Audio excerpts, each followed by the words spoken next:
മാറ്റിടുമേ.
സുവിശേഷ മഹായോഗത്തിന്റെ മൂന്നാമത്തെ രാത്രിയിലേക്ക് നമ്മൾ വന്നിരിക്കുകയാണ്.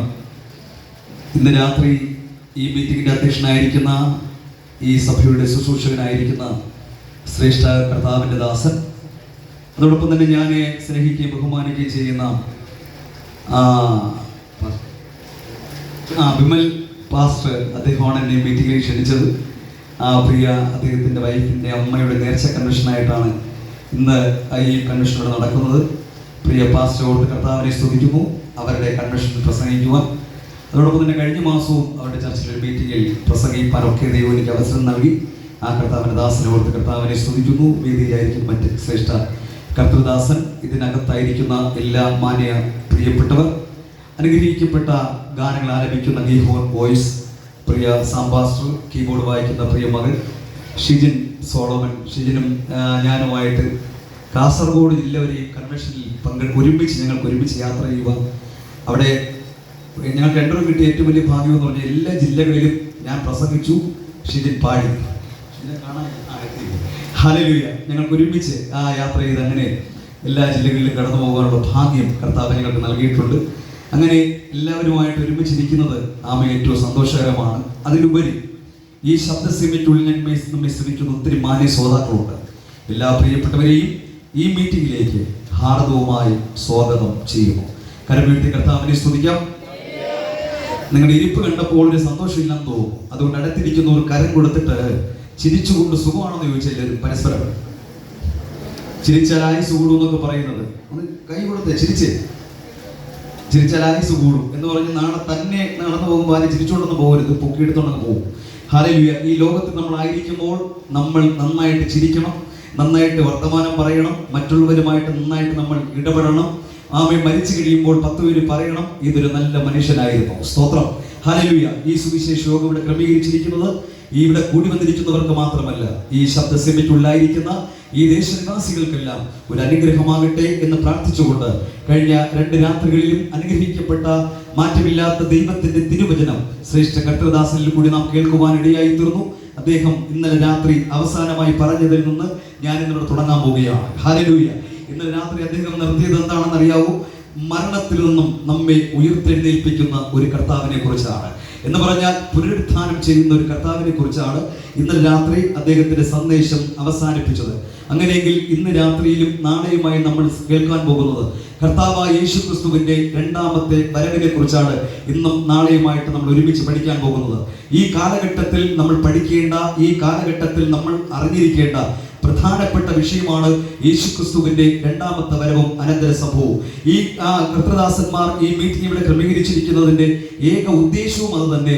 ഈ മൈക്കൊക്കെ പല സ്ഥലങ്ങളിലും കെട്ടി നാട്ടുകാരെ കേൾപ്പിക്കുന്നതും അല്ലെങ്കിൽ നിങ്ങൾ ഇതിനകത്ത് കൊണ്ടുവന്നതും ഒന്ന്, കർത്താവായ യേശുക്രിസ്തുവിന്റെ വരവിനെ കുറിച്ച് നിങ്ങളൊന്ന് പഠിക്കണം, മറ്റുള്ളവരോട് നിങ്ങൾ പറയണം. അതിലുപരി നിങ്ങൾ കർത്താവിന്റെ വരവിൽ എടുക്കപ്പെടണം. എത്ര പേർ ആഗ്രഹിക്കുന്നു? കരവീഴ്ത്തി സന്തോഷത്തോടെ കർത്താവിനെ സ്തുതിക്കാം. ഇന്ന് രാത്രി നാം ചിന്തിക്കാൻ കടന്നു പോകുന്ന വിഷയം എന്ന് പറഞ്ഞാൽ ആ കർത്താവിന്റെ വരവിന് മുന്നോടിയായിട്ടുള്ള ലക്ഷണങ്ങൾ എന്തൊക്കെയാണെന്ന ഇന്ന് രാത്രി നമ്മൾ അല്പസമയം ചിന്തിക്കാൻ പോകുന്നത്. അതിന്റെ ബാക്കിയായി നാളെ രാത്രി യേശുക്രിസ്തുവിന്റെ 2ാമത്തെ വരവും അനന്തര സംഭവം എന്നുള്ള വിഷയത്തെ ആസ്പദമാക്കി നമ്മൾ തിരുവചനം പഠിക്കും. സ്തോത്രം.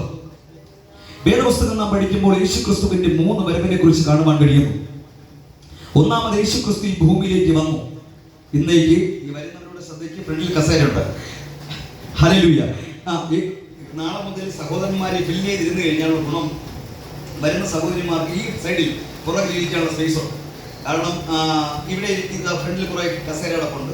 കുഞ്ഞുങ്ങളൊക്കെ ഫ്രണ്ടിലേക്ക് വരികയും അതോടൊപ്പം തന്നെ ആ ബാക്കിൽ 2-3 ലെയർ കസേര സഹോദരിമാർക്ക് വേണ്ടി മാറ്റിയിട്ട് കഴിഞ്ഞാൽ ഈ വരുന്നവർക്കെല്ലാം എന്ത് ചെയ്യാൻ പറ്റും? അവിടെ ഇരിക്കാൻ പറ്റും. ഇപ്പോൾ നിങ്ങൾ എണീക്കണമെന്ന് ഞാൻ പറയുന്നില്ല, നാളെ ഉള്ള കാര്യമാണ്. കരവീഴ്ത്തി കർത്താവിനെ സ്തുതിച്ച് ആമേൻ. യേശു ക്രിസ്തുവിന്റെ 2ാമത്തെ വരവിനെ കുറിച്ചും അനന്തര സംഭവത്തെ കുറിച്ചും നമ്മൾ തുടങ്ങുന്നതിന് മുൻപ് വേദപുസ്തകത്തിൽ യേശു ക്രിസ്തുവിന്റെ വരവിന് മുന്നോടിയായിട്ട് എന്തൊക്കെ ഈ പ്രകൃതിയിൽ ഉണ്ടാകും, അല്ലെങ്കിൽ മനുഷ്യന്റെ സ്വഭാവത്തിൽ എന്തൊക്കെ മാറ്റം ഉണ്ടാകും, ഈ ഭൂമിയിൽ എന്തൊക്കെ കാര്യങ്ങൾ സംഭവിക്കുമെന്നുള്ള കാര്യങ്ങൾ നമ്മൾ പഠിച്ചതിന് ശേഷം അതിലേക്ക് പ്രവേശിക്കാൻ പോവുകയാണ്. ഹല്ലേലൂയ. വേദപുസ്തകം നാം പഠിക്കുമ്പോൾ യേശു ക്രിസ്തുവിന്റെ 3 വരവിനെ കുറിച്ച് കാണുവാൻ കഴിയുന്നു. ഒന്നാമത്, യേശുക്രിസ്തു ഈ ലോകത്തിൽ വന്നു. എന്നാണ് വന്നത്? ഇന്നേക്ക് 2025 വർഷത്തിന് മുൻപ് യേശുക്രിസ്തു സ്വർഗത്തിലെ സകല മഹിമകളും വെടിഞ്ഞ് ഈ ലോകത്തിലേക്ക് വന്നു. യേശുക്രിസ്തു ഒന്നാമത് എന്തിനാ വന്നേ? മാനവരാശിയെ പാപത്തിൽ നിന്ന് രക്ഷിക്കാൻ വേണ്ടിയാണ് യേശുക്രിസ്തു ഒന്നാമത് ഈ ഭൂമിയിലേക്ക് വന്നത്. യേശുക്രിസ്തു 2ാമത് വരാൻ പോകുന്നു. എന്തിനു വേണ്ടി വരുന്നു? മാനവരാശിയെ ചേർപ്പാനാണ് ഒന്നാമത് വന്നുവെങ്കിൽ യേശുക്രിസ്തു 2ാമത് വരാൻ പോകുന്നത് തനിക്കായി കാത്തിരിക്കുന്ന വിശുദ്ധന്മാരെ ചേർക്കാനാ യേശുക്രിസ്തു 2ാമത് വരാൻ പോകുന്നത്. വേദപുസ്തകം നാം പഠിക്കുമ്പോൾ യേശുക്രിസ്തുവിന്റെ 3ാമത്തെ വരവിനെ കുറിച്ച് കാണുവാൻ കഴിയുന്നു. എവിടെയാണ് വരുന്നത്? ഒന്നാമത് യേശുക്രിസ്തു ഭൂമിയിലാണ് വരുന്നത്. രണ്ടാമത് യേശുക്രിസ്തു വരുന്നത് വാനമേഘയാണ്. മൂന്നാമത് യേശുക്രിസ്തു വരുന്നത് ഭൂമിയിലാണ്. ഒലിവുമലയിൽ തന്റെ പാദം സ്പർശിക്കുമെന്ന് വെളിപ്പാട് പുസ്തകം നാം വായിക്കുമ്പോൾ കാണുവാൻ കഴിയുന്നു. അതിലുപരി എന്തിനു വേണ്ടി യേശുക്രിസ്തു മൂന്നാമത് വരുന്നു? സഹസ്രാബ്ദ വാഴ്ചയ്ക്ക് വേണ്ടി. എന്ന് പറഞ്ഞാൽ 1000 വർഷം രാജാതി രാജാവായി ഭരണം നടത്തുവാൻ യേശുക്രിസ്തു ഈ ഭൂമിയിൽ മൂന്നാമത് വരാൻ പോകുകയാണ്. ഇന്ന് രാത്രിയും നാളെയുമായിട്ട് ഒന്നാമത്തെയും മൂന്നാമത്തെയും വരവ് പ്രസംഗിക്കാൻ സമയമില്ല. യേശുക്രിസ്തുവിന്റെ രണ്ടാമത്തെ വരവും അനന്തര സംഭവം എന്നുള്ള വിഷയത്തെ ആസ്പദമാക്കി നമ്മൾ ചിലതൊക്കെ പഠിക്കാൻ പോകുന്നു. കരവീഴ്ത്തി സന്തോഷത്തോടെ കർത്താവിനെ സ്തുതിക്കാം. ഹല്ലേലൂയ. അപ്പോൾ യേശുക്രിസ്തുവിനോട് ശിഷ്യന്മാർ തന്നെ പറഞ്ഞു, കർത്താവേ, നിന്റെ വരവിനും ലോക അവസാനത്തിനും എന്താണ് അടയാളം എന്ന് പറഞ്ഞാൽ അതിന് ടൈം ഒന്ന് പറയാമോ? യേശുക്രിസ്തു ഇപ്രകാരം പറഞ്ഞു, ഞാൻ എന്നാ വരുന്നതെന്ന് എനിക്ക് പോലും അറിയത്തില്ല, അത് പിതാവിന് മാത്രമേ അറിയാവൂ. ഹല്ലേലൂയ. അല്ലാതെ പണ്ടെങ്ങാണ്ടോ ആരോ പറഞ്ഞു 2000 യേശുക്രിസ്തു വരും, 1990 യേശു രണ്ടാമത് വരും എന്നൊക്കെ പറഞ്ഞ് വസ്തുവിറ്റിയ ആൾക്കാരുണ്ട്. അങ്ങനെയൊന്നും നമുക്ക് ഡേറ്റ് പറയാൻ പറ്റുകയില്ല. യേശുക്രിസ്തു എന്ന് വരും എന്നുള്ള ഡേറ്റ് ഇല്ല. പക്ഷേ യേശുക്രിസ്തു ഈ ഭൂമിയിൽ വരുന്നതിന് മുൻപ് ഈ ഭൂമിയിൽ ഉണ്ടാകുന്ന ചില ലക്ഷണങ്ങൾ വേദപുസ്തകത്തിനകത്ത് എഴുതിയിട്ടുണ്ട്. അതാണ് ഇന്ന് രാത്രി നമ്മൾ ഒരുമിച്ച് പഠിക്കാൻ പോകുന്നത്. ഹല്ലേലൂയ. പേനയും പേപ്പറും ഉള്ളവരെല്ലാം എഴുതിയെടുക്കണം. അല്ല, മൊബൈലിൽ റെക്കോർഡ് ചെയ്യാൻ പറ്റുന്നവർ റെക്കോർഡ് ചെയ്യണം. കാരണം ഇത് എപ്പോഴും കിട്ടുന്ന ഒരു സന്ദേശമല്ല. ഇത് പഠിച്ചാൽ മാത്രമേ നമ്മൾ അതിനു വേണ്ടി ഒരുങ്ങുകയുള്ളൂ. ഹല്ലേലൂയ. വേദപുസ്തകത്തിൽ 2 പത്രോസ് 3-ാം അധ്യായം 9-ഉം 10-ഉം വാക്യത്തിലേക്ക് നമുക്ക് വരാം. ഇവിടെ മൈക്കിൽ കൂടെ വായിച്ചു കേൾക്കാം. 2 പത്രോസ് 3-ാം അധ്യായം 9, 10 വാക്യം. ഇന്ന് രാത്രി മൈക്കിൽ കൂടെ എന്തുകൊണ്ട് വായിക്കുന്നു എന്ന് ചോദിച്ചാൽ, വീടുകളിലൊക്കെ ഇരുന്ന് നമ്മെ ശ്രദ്ധിക്കുന്ന ഒത്തിരി പ്രിയപ്പെട്ടവരുണ്ട്. അതുകൊണ്ട് ഇന്നും നാളെയുമായിട്ട് ഭവനത്തിലൊക്കെ ഇരുന്ന് ശ്രദ്ധിക്കുന്ന പ്രിയപ്പെട്ടവര്, നിങ്ങളുടെ കയ്യിലിരിക്കുന്ന ബൈബിൾ POC ബൈബിൾ ആയിരിക്കാം, നിങ്ങളുടെ കയ്യിലിരിക്കുന്ന ബൈബിൾ ഹോശന്ന ബൈബിൾ ആയിരിക്കാം, നിങ്ങളുടെ കയ്യിലിരിക്കുന്ന ബൈബിൾ സത്യവേദ പുസ്തകം എന്നറിയപ്പെടുന്ന ബൈബിൾ ആയിരിക്കാം. ഏത് ബൈബിൾ ആണെങ്കിലും അത് തുറന്ന് ഒന്ന് വായിക്കണം അല്ലെങ്കിൽ നോക്കണമെന്ന് ഞാൻ ഓർപ്പിക്കുകയാണ്. കാരണം ഇത് ഞാൻ ഇന്ന് രാത്രിയിലും നാളെയും പ്രസംഗിക്കുന്നത് ഒരു സംഘടനയുടെ ഉപദേശമല്ല, ഒരു പെന്തക്കോസ്തിന്റെ ഉപദേശമല്ല, ഒരു സംഘടനയുടെ വക്താവായിട്ടല്ല ഇവിടെ നിന്ന് പ്രസംഗിക്കുന്നത്. പിന്നെയോ സത്യവേദ പുസ്തകത്തിനകത്തുള്ള വചനങ്ങൾ വായിച്ച് കേൾപ്പിച്ചാണ് ഈ ദേശത്തോട് പ്രസംഗിക്കാൻ പോകുന്നത്. ഹല്ലേലൂയ. എത്ര പേർക്ക് സന്തോഷമുണ്ട്? കരം ഉയർത്തി കർത്താവിനെ സ്തുതിച്ചേ. ഹല്ലേലൂയ. കുറുവാക്യത്തിലേക്ക് വരാം. 2 പത്രോസ് 3-ാം അധ്യായം 9, 10 വാക്യം. ചിലർ താമസം എന്ന് വിചാരിക്കുന്നത് പോലെ കർത്താവ് തന്റെ വാഗ്ദത്തം നിവർത്തിപ്പാൻ താമസിക്കുന്നില്ല.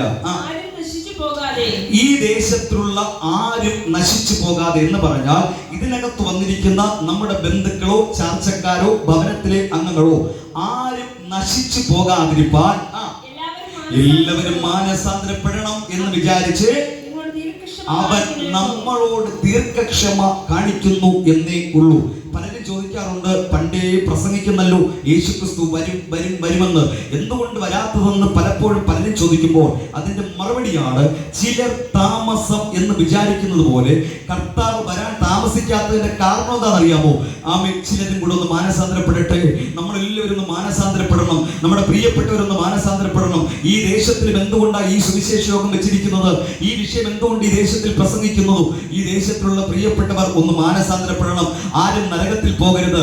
ആര് കർത്താവിന്റെ ഗംഭീരനാദം കേൾക്കുമ്പോൾ, പ്രധാന ദൂതന്റെ ശബ്ദം കേൾക്കുമ്പോൾ, ദൈവത്തിന്റെ കാഹളം കേൾക്കുമ്പോൾ ഇതിനകത്തിരിക്കുന്നവരോ ഈ ശബ്ദ സീമയ്ക്കുള്ളിൽ ഒരൊറ്റ വ്യക്തികൾ പോലും കൈവിടപ്പെടാൻ പാടില്ല എന്ന് യേശുക്രിസ്തു ആഗ്രഹിക്കുന്നത് കൊണ്ട്, യേശുക്രിസ്തു ഈ ദേശത്തെ സ്നേഹിക്കുന്നത് കൊണ്ട്, യേശുക്രിസ്തു എന്നെയും നിങ്ങളെ സ്നേഹിക്കുന്നത് കൊണ്ട് ചിലർ താമസമെന്ന് വിചാരിക്കുന്നത് പോലെ കർത്താവ് തന്റെ വാഗ്ദത്തം നിവർത്തിപ്പാൻ താമസിക്കത്തില്ല.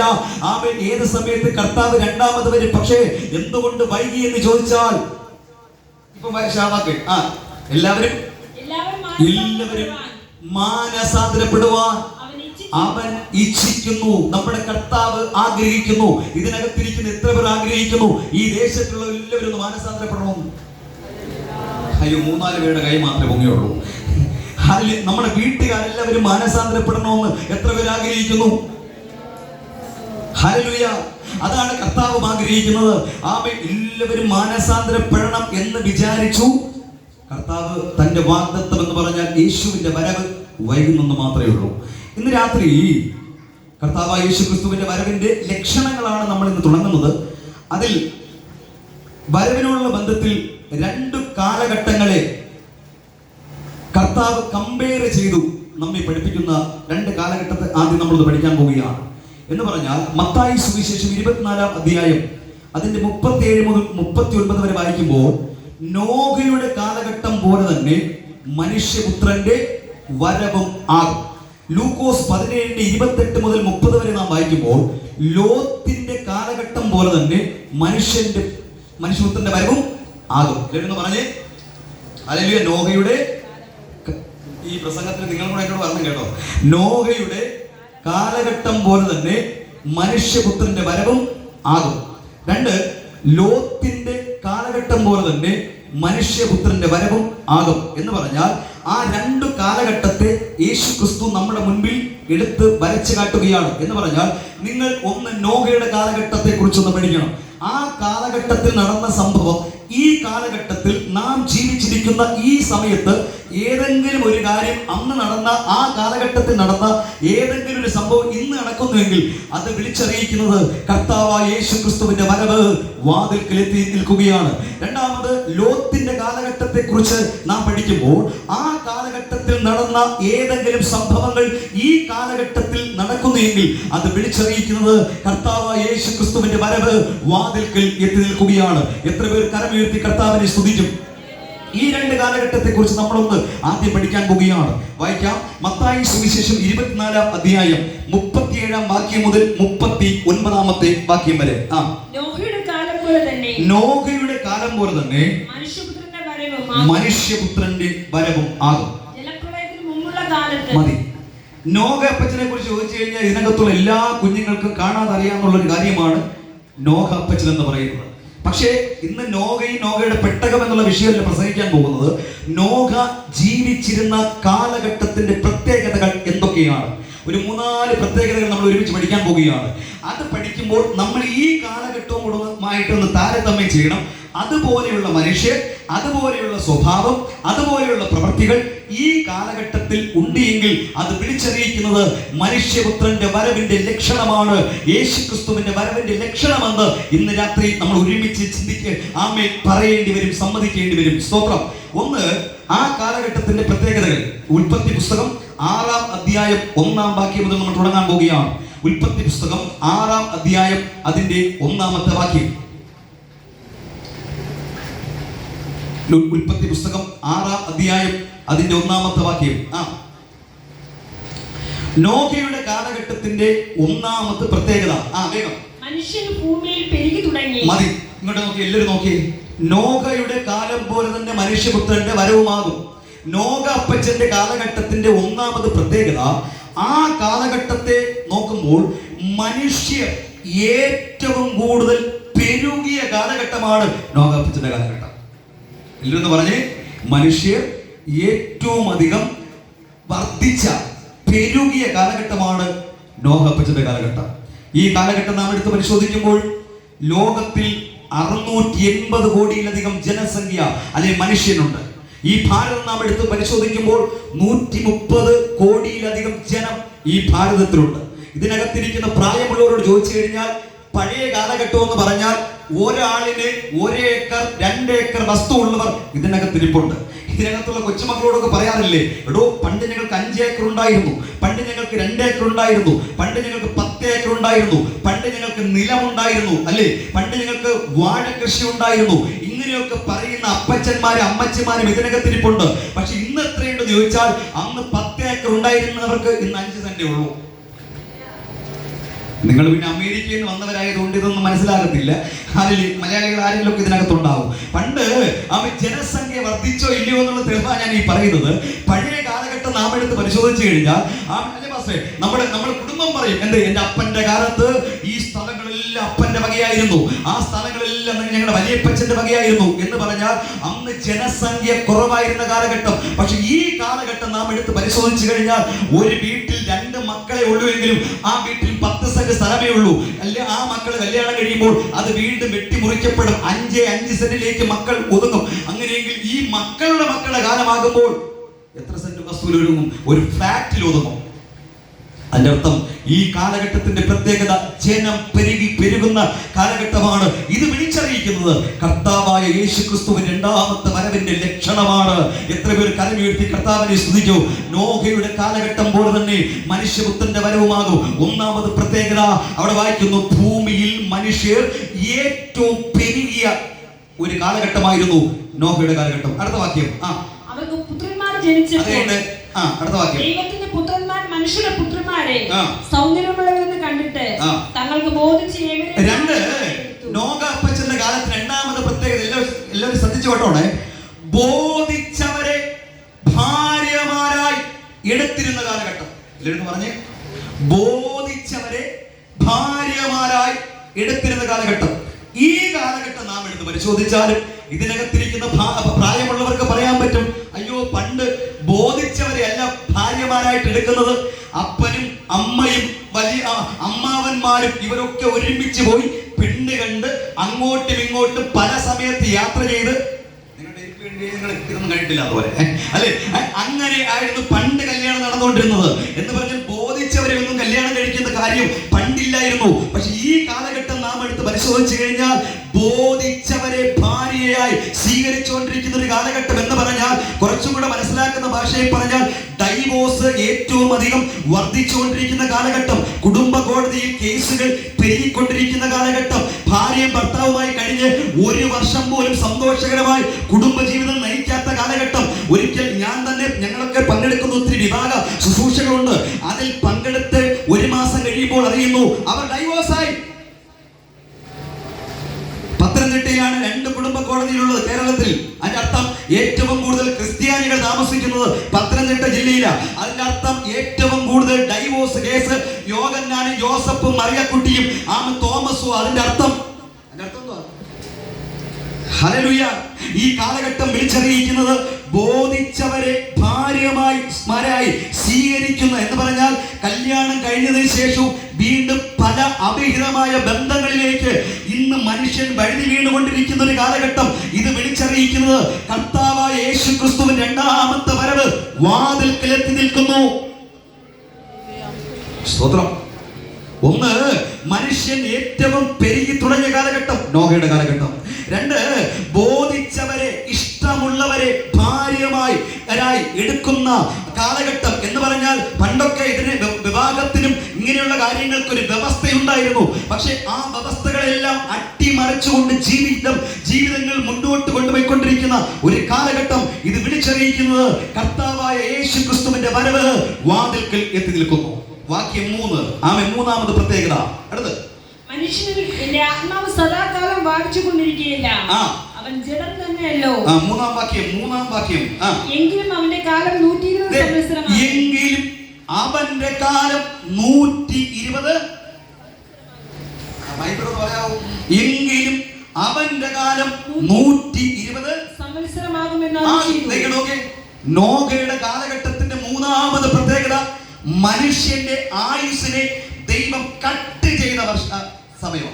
എന്ന് പറഞ്ഞ മനുഷ്യന്റെ ആയുസ്സിനെ ദൈവം കട്ട് ചെയ്ത് എന്ന് പറഞ്ഞാൽ, അതിനു മുൻപ് നാം എടുത്ത് പരിശോധിച്ചാൽ മെഥുശേലഹ് എന്ന് പറയുന്ന ഒരാള് 969 വർഷം ഈ ലോകത്തിൽ ജീവിച്ചു.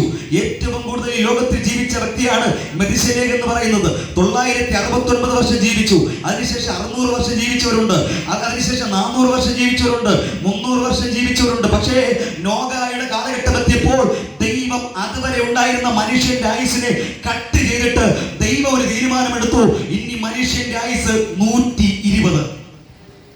സ്തോത്രം. ഈ കാലഘട്ടം നാം എടുത്ത് പരിശോധിക്കുമ്പോഴും അത് തന്നെ മനുഷ്യന്റെ ആയുസിനെ ദൈവം കുറച്ചുകൊണ്ടിരിക്കുന്ന ഒരു കാലഘട്ടമാണ് ഈ കാലഘട്ടം. ഇവിടെ ഇരിക്കുന്ന പ്രായമുള്ളവർക്ക് പറയുവാൻ കഴിയും, പണ്ട് മരണത്തിനൊരു ടൈമിംഗ് ഉണ്ടായിരുന്നു. എന്ത് ടൈമിംഗ് എന്നറിയാമോ? ഏറ്റവും പ്രായമുള്ള അപ്പച്ചനെ നോക്കിയിട്ട് നമ്മളെല്ലാവരും പറയും, അദ്ദേഹമാണ് ആദ്യം മരിക്കുന്നത്. അങ്ങനെയല്ലേ? പണ്ടങ്ങനെയല്ലയോ? ആദ്യം പ്രായമുള്ളവർ മരിക്കും, അതിനുശേഷം അതിനേക്കാൾ പ്രായം കുറഞ്ഞവർ മരിക്കും, അതിനേക്കാൾ പ്രായം കുറഞ്ഞവർ അടുത്ത് മരിക്കും. ഇതാണ് പണ്ടെന്ന് പറയുന്നത്. പക്ഷെ ഈ കാലഘട്ടം നാം എടുത്ത് പരിശോധിച്ചാൽ, അപ്പനും അമ്മയും ജീവനോടിരിക്കുമ്പോൾ, അപ്പച്ചനും അമ്മയും അമ്മച്ചിയും ജീവനോടിരിക്കുമ്പോൾ, കൊച്ചുമക്കൾ മരിക്കുന്ന കാലഘട്ടം, അപ്പനും അമ്മയും ജീവനോടിരിക്കുമ്പോൾ മക്കൾ മരിക്കുന്ന കാലഘട്ടം. ഹല്ലേലൂയ എന്ന് പറഞ്ഞാൽ ഈ 2025 നാം എടുത്ത് പരിശോധിച്ചാൽ ജനുവരി മാസം മുതൽ ഈ ജൂൺ മാസം വരെ നാം എടുത്ത് പരിശോധിച്ചാൽ 15 വയസ്സിനും 20 വയസ്സിനും ഇടയ്ക്കുള്ള ഏറ്റവും കൂടുതൽ ആൺകുട്ടികൾ അപകടം വഴി ഈ ലോകം വിട്ട് മാറ്റപ്പെട്ട വർഷം, അനേക പെൺകുട്ടികൾ ആത്മഹത്യ വഴി ഈ ലോകം വിട്ട് മാറ്റപ്പെട്ട വർഷം, അപ്പനും അമ്മയുടെ കയ്യിൽ അവരുടെ എല്ലാ വിഷയത്തിനും A+ മേടിച്ച സർട്ടിഫിക്കറ്റ് മാത്രമേ ഉള്ളൂ, അപ്പന്മാരുടെയും അമ്മമാരുടെയും സ്വപ്നങ്ങൾ പൊരിഞ്ഞു വീണ വർഷം. അതിന്റെ അർത്ഥം എന്ത്? അവൻ നോഹയുടെ കാലഘട്ടത്തിന്റെ മൂന്നാമത് പ്രത്യേകത, മനുഷ്യന്റെ ആയുസ്സിനെ 120 വെട്ടി കുറച്ചെങ്കിൽ ഈ കാലഘട്ടത്തിന്റെ പ്രത്യേകതയും മനുഷ്യന്റെ ആയുസ്സിനെ ദൈവം വെട്ടി കുറച്ച് അപ്പനും അമ്മയും ജീവനോടിരിക്കുമ്പോൾ, അപ്പച്ചനും അമ്മയും ജീവനോടിരിക്കുമ്പോൾ കൊച്ചു മക്കൾ വരെ ഈ ലോകം വിട്ട് മാറ്റപ്പെട്ടുകൊണ്ടിരിക്കുന്നു. ജംഗ്ഷനിൽ വെച്ച് കൊച്ചു വർത്തമാനങ്ങൾ പറഞ്ഞ് ഒന്ന് കോമഡിയൊക്കെ പറഞ്ഞ് ചിരിച്ച് വീട്ടിൽ വന്ന് നമ്മൾ കേൾക്കുന്ന വർത്തമാനോ ആ വ്യക്തി മരിച്ചുപോയി അല്ലേ? അല്ലേ? ഹല്ലേലൂയ. അതിന്റെ അർത്ഥം ഇന്ന് രാത്രി കസേരയിൽ ഇരിക്കുന്നവർ നാളെ ജീവനോടെ ഉണ്ടാകുമെന്ന് ഒരു ഗ്യാരണ്ടി ഇല്ല. ഞാൻ എപ്പോഴും പറയാറുണ്ട്, കയ്യിൽ കെട്ടുന്ന വാച്ചിന് ഗ്യാരണ്ടി ഉണ്ട്, ഈ ക്ലോക്കിന് ഗ്യാരണ്ടി ഉണ്ട്, വാഷിംഗ് മെഷീന് ഗ്യാരണ്ടി ഉണ്ട്, നാം ഉപയോഗിക്കുന്ന മിക്സിക്ക് ഗ്യാരണ്ടി ഉണ്ട്, നമ്മൾ ഉപയോഗിക്കുന്ന ടിവിക്ക് ഗ്യാരണ്ടി ഉണ്ട്. ഒരു ഗ്യാരണ്ടിയും ഇല്ലാത്ത ഞാനും നിങ്ങളും എന്ന് പറയുന്നത് ഈ ശബ്ദ സീമയ്ക്കുള്ളിൽ കേൾക്കുന്ന മാന്യ ശ്രോതാവേ, നാളെ പ്രഭാതം കാണുമെന്ന് ഒരു ഗ്യാരണ്ടിയും ഇല്ല, നാളെ ജീവനോട് ഇരിക്കുമെന്ന് ഒരു ഗ്യാരണ്ടിയും ഇല്ല, നാളെ നിന്റെ ഈ കരം ചലിക്കുമെന്ന് ഒരു ഗ്യാരണ്ടിയും ഇല്ല, നാളെ ഈ കാല് ചലിക്കുമെന്ന് ഒരു ഗ്യാരണ്ടിയും ഇല്ല.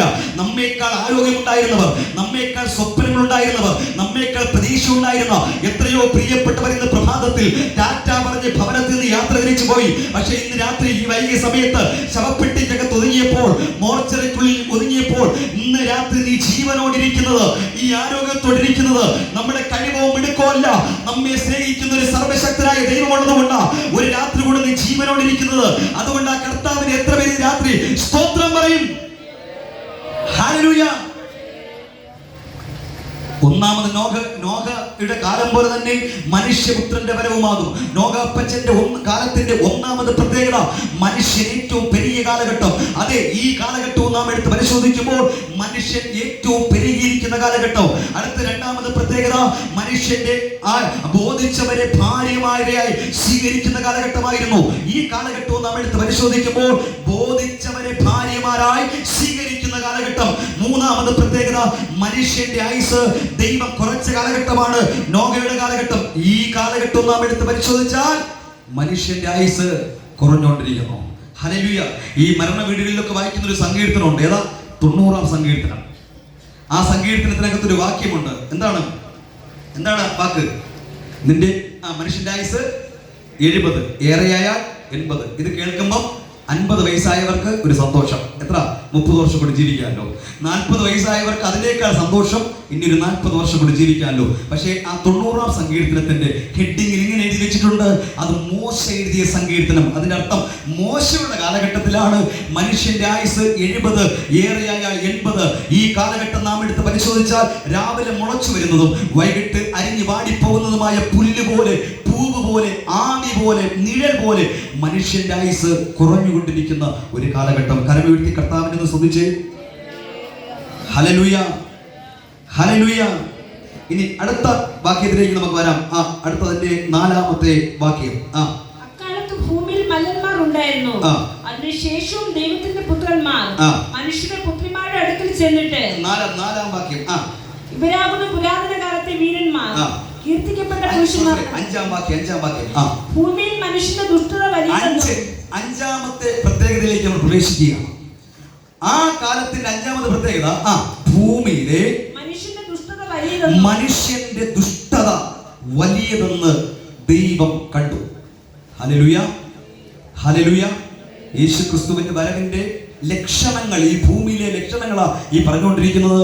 നോഹയുടെ കാലഘട്ടം പോലെ തന്നെ മനുഷ്യപുത്രന്റെ വരവും ആകും.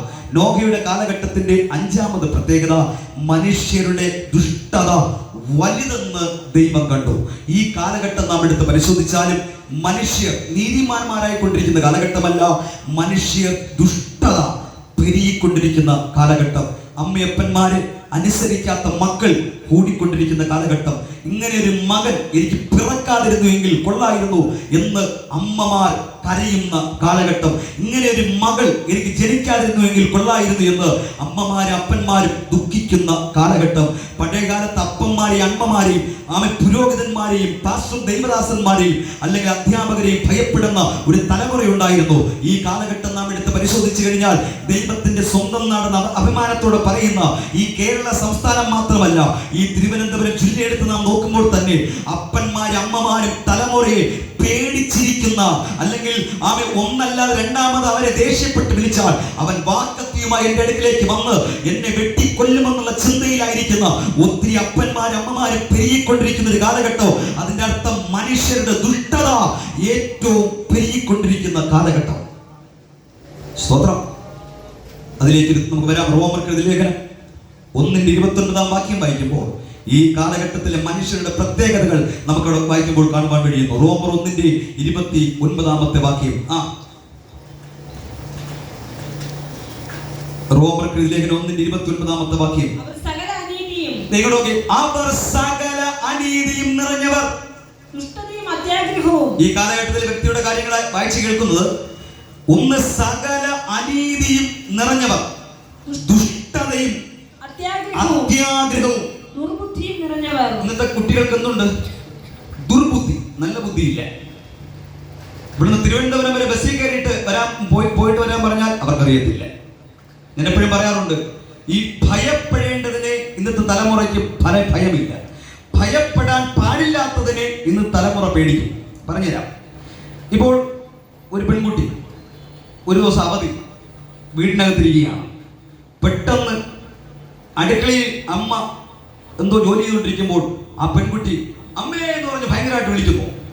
ഈ അമ്മ അടുത്ത് ചെല്ലുമ്പോൾ അമ്മ അടുത്തെല്ലാം കാരണമെന്ന് അറിയാമോ? ഈ കൊച്ചിന്റെ അലറി കേട്ടാ പോയെ അമ്മ ചിന്തിച്ചു, എന്തോ എന്റെ മോൾക്ക് സംഭവിച്ചു.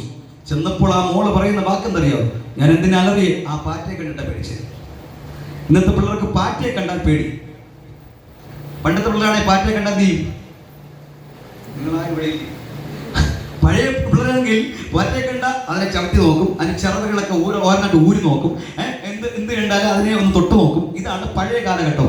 ഈ കാലഘട്ടം എന്ന് പറഞ്ഞാൽ പാറ്റയെ പേടി, പല്ലിയെ പേടി, ഇങ്ങനെയുള്ള ചെറിയ ചെറിയ ജീവികളെ എല്ലാം പേടി. പക്ഷെ ദൈവദാസന്മാരെ പേടിയില്ല, ദൈവത്തെ പേടിയില്ല. അധ്യാപകരെ ഇരട്ടപ്പേരിട്ട് വിളിക്കുന്ന ആൾക്കാർ ഇതിനകത്തുണ്ടാകും. അധ്യാപകരെ പേടിയില്ല, അപ്പനെ പേടിയില്ല, അമ്മയെ പേടിയില്ല എന്ന് പറഞ്ഞാൽ പേടിക്കേണ്ടതിനെ, ഭയപ്പെടേണ്ടതിനെ അവർക്ക് പേടിയില്ല. പക്ഷെ പേടിക്കാൻ പാടില്ലാത്തതിനെ തലമുറകൾക്ക് ഭയങ്കര പേടിയാണ്. അതോട് വായിക്കുന്നത് ദുർബുദ്ധി എന്നെല്ലാവർക്കും ഉണ്ട്. എന്ന് പറഞ്ഞാൽ ആ മൊബൈലൊക്കെ എടുത്ത് കൊടുത്തു കഴിഞ്ഞാൽ അതിനകത്ത് ഇനി എന്തെല്ലാം ഉണ്ടോ അതെല്ലാം കാണിക്കാൻ നമ്മുടെ കുഞ്ഞുങ്ങൾക്കറിയാം. പക്ഷേ ഒരു മീൻ മേടിക്കാൻ ഒന്ന് വിട്ടു കഴിഞ്ഞാൽ മീൻ മേടിക്കാൻ അറിയത്തില്ല. റേഷൻ കടയിൽ വിട്ടാൽ അവന് റേഷൻ കടയിൽ സാധനം മേടിക്കാൻ അറിയത്തില്ല. അയ്യോ എന്നാ മോനെ സാധനം മേടിക്കാൻ വിടാത്തത് അവനൊന്നും അറിയത്തില്ല. പണ്ടാണെങ്കിലോ ഞാൻ 3-ാം ക്ലാസ് 4-ാം ക്ലാസ് പഠിക്കുമ്പോഴും സഞ്ചിയും കുട്ടയും കൊണ്ട് സാധനം മേടിക്കാൻ പോകുമായിരുന്നു, മീൻ മേടിക്കാൻ വേണ്ടി പോകുമായിരുന്നു. അന്നത്തെ കുട്ടികൾക്ക് ആഗ്രഹമാണ് ചന്തയിൽ പോകണമെന്ന്, അന്നത്തെ കുട്ടികൾക്ക് ആഗ്രഹമാണ് കടയിൽ സാധനം മേടിക്കാൻ പോകണമെന്ന്. ഇന്നൊരു ദിവസം അവധി കിട്ടിക്കഴിഞ്ഞാൽ 11 മണി വരെയും കിടന്നുറങ്ങും. പാസ്റ്റർ കൺവെൻഷൻ എന്തിനാ ഇത് പറയുന്നതെന്ന് ചോദിക്കും. ഇതിനകത്തും പുറത്തൊക്കെ ഒത്തിരി ആൾക്കാർ കേൾക്കുന്നു. ഈ കാലഘട്ടത്തിൽ ലക്ഷണം നിങ്ങളൊന്ന് അറിയണം. ഈ കാലഘട്ടത്തിൽ തലമുറയുടെ പോക്ക് നമ്മളൊന്ന് അറിയണം. ഇതിനകത്ത് എത്ര പെൺകുട്ടികൾക്ക് മീൻ വെട്ടാറിയണയാ. എന്റെ മകനായി ഫ്രണ്ടിലിരിക്കുന്നത് അവനോട് വെച്ചാൽ അവൻ പറഞ്ഞു തരും കാര്യങ്ങളെല്ലാം, ഇപ്പോഴത്തെ കാര്യങ്ങൾ പറഞ്ഞു തരും. ഇന്നും നന്നായിട്ട് പാചകം ചെയ്യുന്നവനാണ് ഞാൻ. കാരണം എന്താ? 5-ാം ക്ലാസ്സിൽ വെച്ച് മീൻകറി നന്നായിട്ട് വെക്കാൻ പഠിച്ചവനായി ഇരിക്കുന്നത്. അവൻ എൻ്റെ മൂത്ത മകനാ. അവൻ ഇന്നും വീട്ടിലുള്ള അവൻ എഞ്ചിനീയറിംഗ് കോളേജിൽ പഠിക്കുക. പക്ഷേ അവൻ ലീവിന് വരുമ്പോഴല്ല അവൻ ഇന്നും മുറ്റമടിക്കുന്നവനാ, അവൻ ഇന്നും തുണിയിലക്കുന്നവനാ. എന്ന് പറഞ്ഞാൽ കൃത്യമായിട്ട് വീട്ടിലെ സ്വന്തം തുണിയെങ്കിലും സ്വന്തം മക്കളെ കൊണ്ട് അലക്കാൻ പഠിപ്പിക്കണം. ഇതെന്തിനാ കൺവെൻഷൻ? ഇതാ പ്രസംഗം. ദുർബുദ്ധി നിറഞ്ഞവർ. ബാക്കി എല്ലാത്തിനും ദുർബുദ്ധിയുണ്ട്. സ്വന്തം കാര്യം നോക്കാൻ അറിയത്തില്ല. സ്വന്തം തുണി കഴുകാൻ അവൻ അറിയത്തില്ല. ദുർബുദ്ധി നിറഞ്ഞവർ. അതാടുവോ അസൂയ. ഇത് വാഴക്കൊലയെ കുറിച്ചല്ല പറഞ്ഞത്, കൊലപാതകങ്ങൾ കൂടിക്കൊണ്ടിരിക്കുന്നു അല്ലേ? ഓരോ ദിവസവും വാർത്താ മാധ്യമങ്ങൾ നാം എടുത്ത് പരിശോധിച്ചാൽ ഓരോ ദിവസവും ദൈവത്തിന്റെ സ്വന്തം നാടെന്ന് അഭിമാനത്തോടെ പറയുന്ന കേരള സംസ്ഥാനം നാം എടുത്ത് പരിശോധിച്ചാൽ, എന്തിനേറെ പറയുന്നു, ഈ തിരുവനന്തപുരം ജില്ല നാം എടുത്ത് പരിശോധിച്ചാൽ ഓരോ ദിവസവും കൊലപാതകങ്ങളുടെ പരമ്പരയാ. പണ്ടത്തെ പ്രേമം എന്ന് പറഞ്ഞാൽ പമ്മിയിരിക്കുന്ന അപ്പച്ചന്മാരും അമ്മച്ചമാരൊക്കെ ഉണ്ട്, ഇവരെല്ലാം പ്രേമിച്ചവരാ പണ്ട്. പക്ഷെ അന്ന് പരിശുദ്ധമായ പ്രണയമായിരുന്നു, വല്ലപ്പോഴും കാണുമ്പോൾ കത്ത് കൊടുക്കുന്ന പ്രണയമായിരുന്നു. പക്ഷെ ഇന്നത്തെ പ്രേമം എന്ന് പറഞ്ഞാൽ, പ്രേമം എന്ന് പറഞ്ഞാൽ ജ്യൂസിൽ വിഷം കലക്കി കൊടുക്കുന്ന പ്രണയമാ ഇന്നത്തെ പ്രണയം. അതുകൊണ്ട് ആൺകുട്ടികളൊക്കെ ഞാൻ പറയാറുണ്ട്, സൂക്ഷിച്ചു വേണം ഓരോന്നിന്റെ പുറകെ പോകാൻ, നാളെ ജ്യൂസിൽ വിഷവുമായിട്ട് വരും. പെൺകുട്ടികളൊക്കെ ഞാൻ പറയാറുണ്ട്, ആ ഇന്നത്തെ പ്രണയം എന്ന് പറഞ്ഞാല് അവൻ നാളെ പെട്രോളുമായിട്ട് വരും, കത്തിച്ചുകൊല്ല. ഇന്നത്തെ പല കൊലപാതകങ്ങളും ചെറുപ്പക്കാരുടെ ഇടയിൽ നടക്കുന്ന എന്താണെന്നറിയാമോ? അവൾക്ക് എന്നോട് സ്നേഹമില്ല, അവൾക്ക് എന്നെ ഇഷ്ടമില്ല, അവൾ എന്നെ കെട്ടിച്ചേരത്തില്ല എന്ന് പറഞ്ഞ പല നിരപരാധികളായ പെൺകുട്ടികളെയും ഈ കേരള സംസ്ഥാനത്തിൽ തന്നെ കൊന്നൊടുങ്ങിക്കൊണ്ടിരിക്കുന്ന കാലഘട്ടം. കാരണം വേദപുസ്തകത്തിനകത്ത് എഴുതി വെച്ചിട്ടുണ്ട്, ഈ കാലഘട്ടത്തിന്റെ പ്രത്യേകത കൊലപാതകങ്ങൾ കൂടിക്കൊണ്ടിരിക്കുന്ന കാലഘട്ടം. ഇത് വിളിച്ചറിയിക്കുന്നത് കർത്താവായ യേശു ക്രിസ്തുവിന്റെ രണ്ടാമത്തെ വരവിന്റെ ലക്ഷണമാണ്. ഹല്ലേലൂയ. സകല അനീതി നിറഞ്ഞവർ, ദുർബുദ്ധി നിറഞ്ഞവർ, കൊലപാതകം. അയ്യോ, ഇന്ന് പിന്നെ നിങ്ങൾക്ക് ഇതിനകത്തിരിക്കുന്ന ആൾക്ക് പിണങ്ങാനൊന്നും അറിയത്തില്ല അല്ലേ?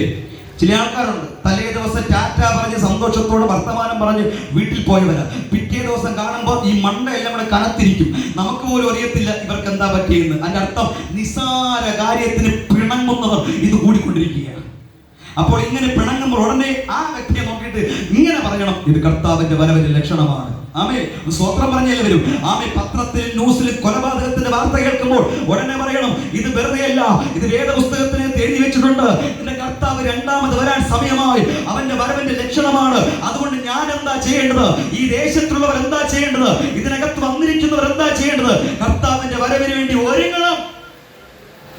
പിണക്കം, അടുത്ത് കാപാടം, കള്ളത്തരം, കൂട്ടിപ്പിടി, ഇതൊന്നും വ്യാഖ്യാനിക്കാൻ സമയമില്ല. വേറെ പല കാര്യങ്ങളും ഇന്ന് രാത്രി ചിന്തിക്കേണ്ടതായിട്ടുള്ളത് കൊണ്ട്. കപടം, ദുശ്ശീലം എന്ന് പറഞ്ഞാൽ ദുശ്ശീലം, ദൈവഹിതമില്ലാത്ത പല ശീലങ്ങൾ. ഹല്ലേലൂയ. പണ്ട് പ്രായമുള്ളവരായിരുന്നു പണ്ട് മദ്യപാനികൾ. പ്രായമുള്ള അപ്പച്ചന്മാരൊക്കെ പണ്ട് കുടിയന്മാരെന്നറിയപ്പെടുന്നത്. പക്ഷെ ആ കാലഘട്ടം മാറിയപ്പോൾ അത് ചെറുപ്പക്കാരിലേക്ക് വ്യാപരിച്ചു. ഈ കാലഘട്ടം നാം എടുത്ത് പരിശോധിച്ചാൽ 8ാം ക്ലാസ്സിൽ പഠിക്കുന്ന പെൺകുട്ടികൾ വരെ ലഹരികൾക്ക് അടിമയാണ്. അതിന്റെ അർത്ഥം ദുശ്ശീലം. ഇതെന്തിനെ വിളിച്ചറിയിക്കുന്നു? കർത്താവായ യേശു ക്രിസ്തുവിന്റെ രണ്ടാമത്തെ വരവിനെ വിളിച്ചറിയിക്കുന്നു. പല ലഹരി വിരുദ്ധ സന്ദേശ യാത്രയിലൊക്കെ പങ്കെടുക്കുകയും പ്രസംഗിക്കുകയും ചെയ്യുന്ന ആളാണ് ഞാൻ. അനേക ചെറുപ്പക്കാരുടെ സെമിനാറുകളിൽ ക്ലാസ് എടുക്കാൻ പോകുന്ന ആളാണ് ഞാൻ. പല പോലീസ് ഉദ്യോഗസ്ഥരുമായി സംസാരിക്കുമ്പോൾ അവർ പറയുന്ന കാര്യം ഇതാണ്, ഞങ്ങൾക്ക് ഈ കുഞ്ഞുങ്ങളെയൊക്കെ അവരെ രക്ഷിക്കാൻ ഒരു പരിമിതിയുണ്ട്. അധ്യാപകർ പറയാറുണ്ട്, ഞങ്ങൾക്കൊരു പരിമിതിയുണ്ട് ഈ കുഞ്ഞുങ്ങളെ രക്ഷിക്കാൻ. പക്ഷേ ഈ കുഞ്ഞുങ്ങളെ രക്ഷിപ്പാൻ ഒരുത്തന് മാത്രമേ കഴിയത്തുള്ളൂ, അതാണ് യേശു ക്രിസ്തു. ഹല്ലേലൂയ.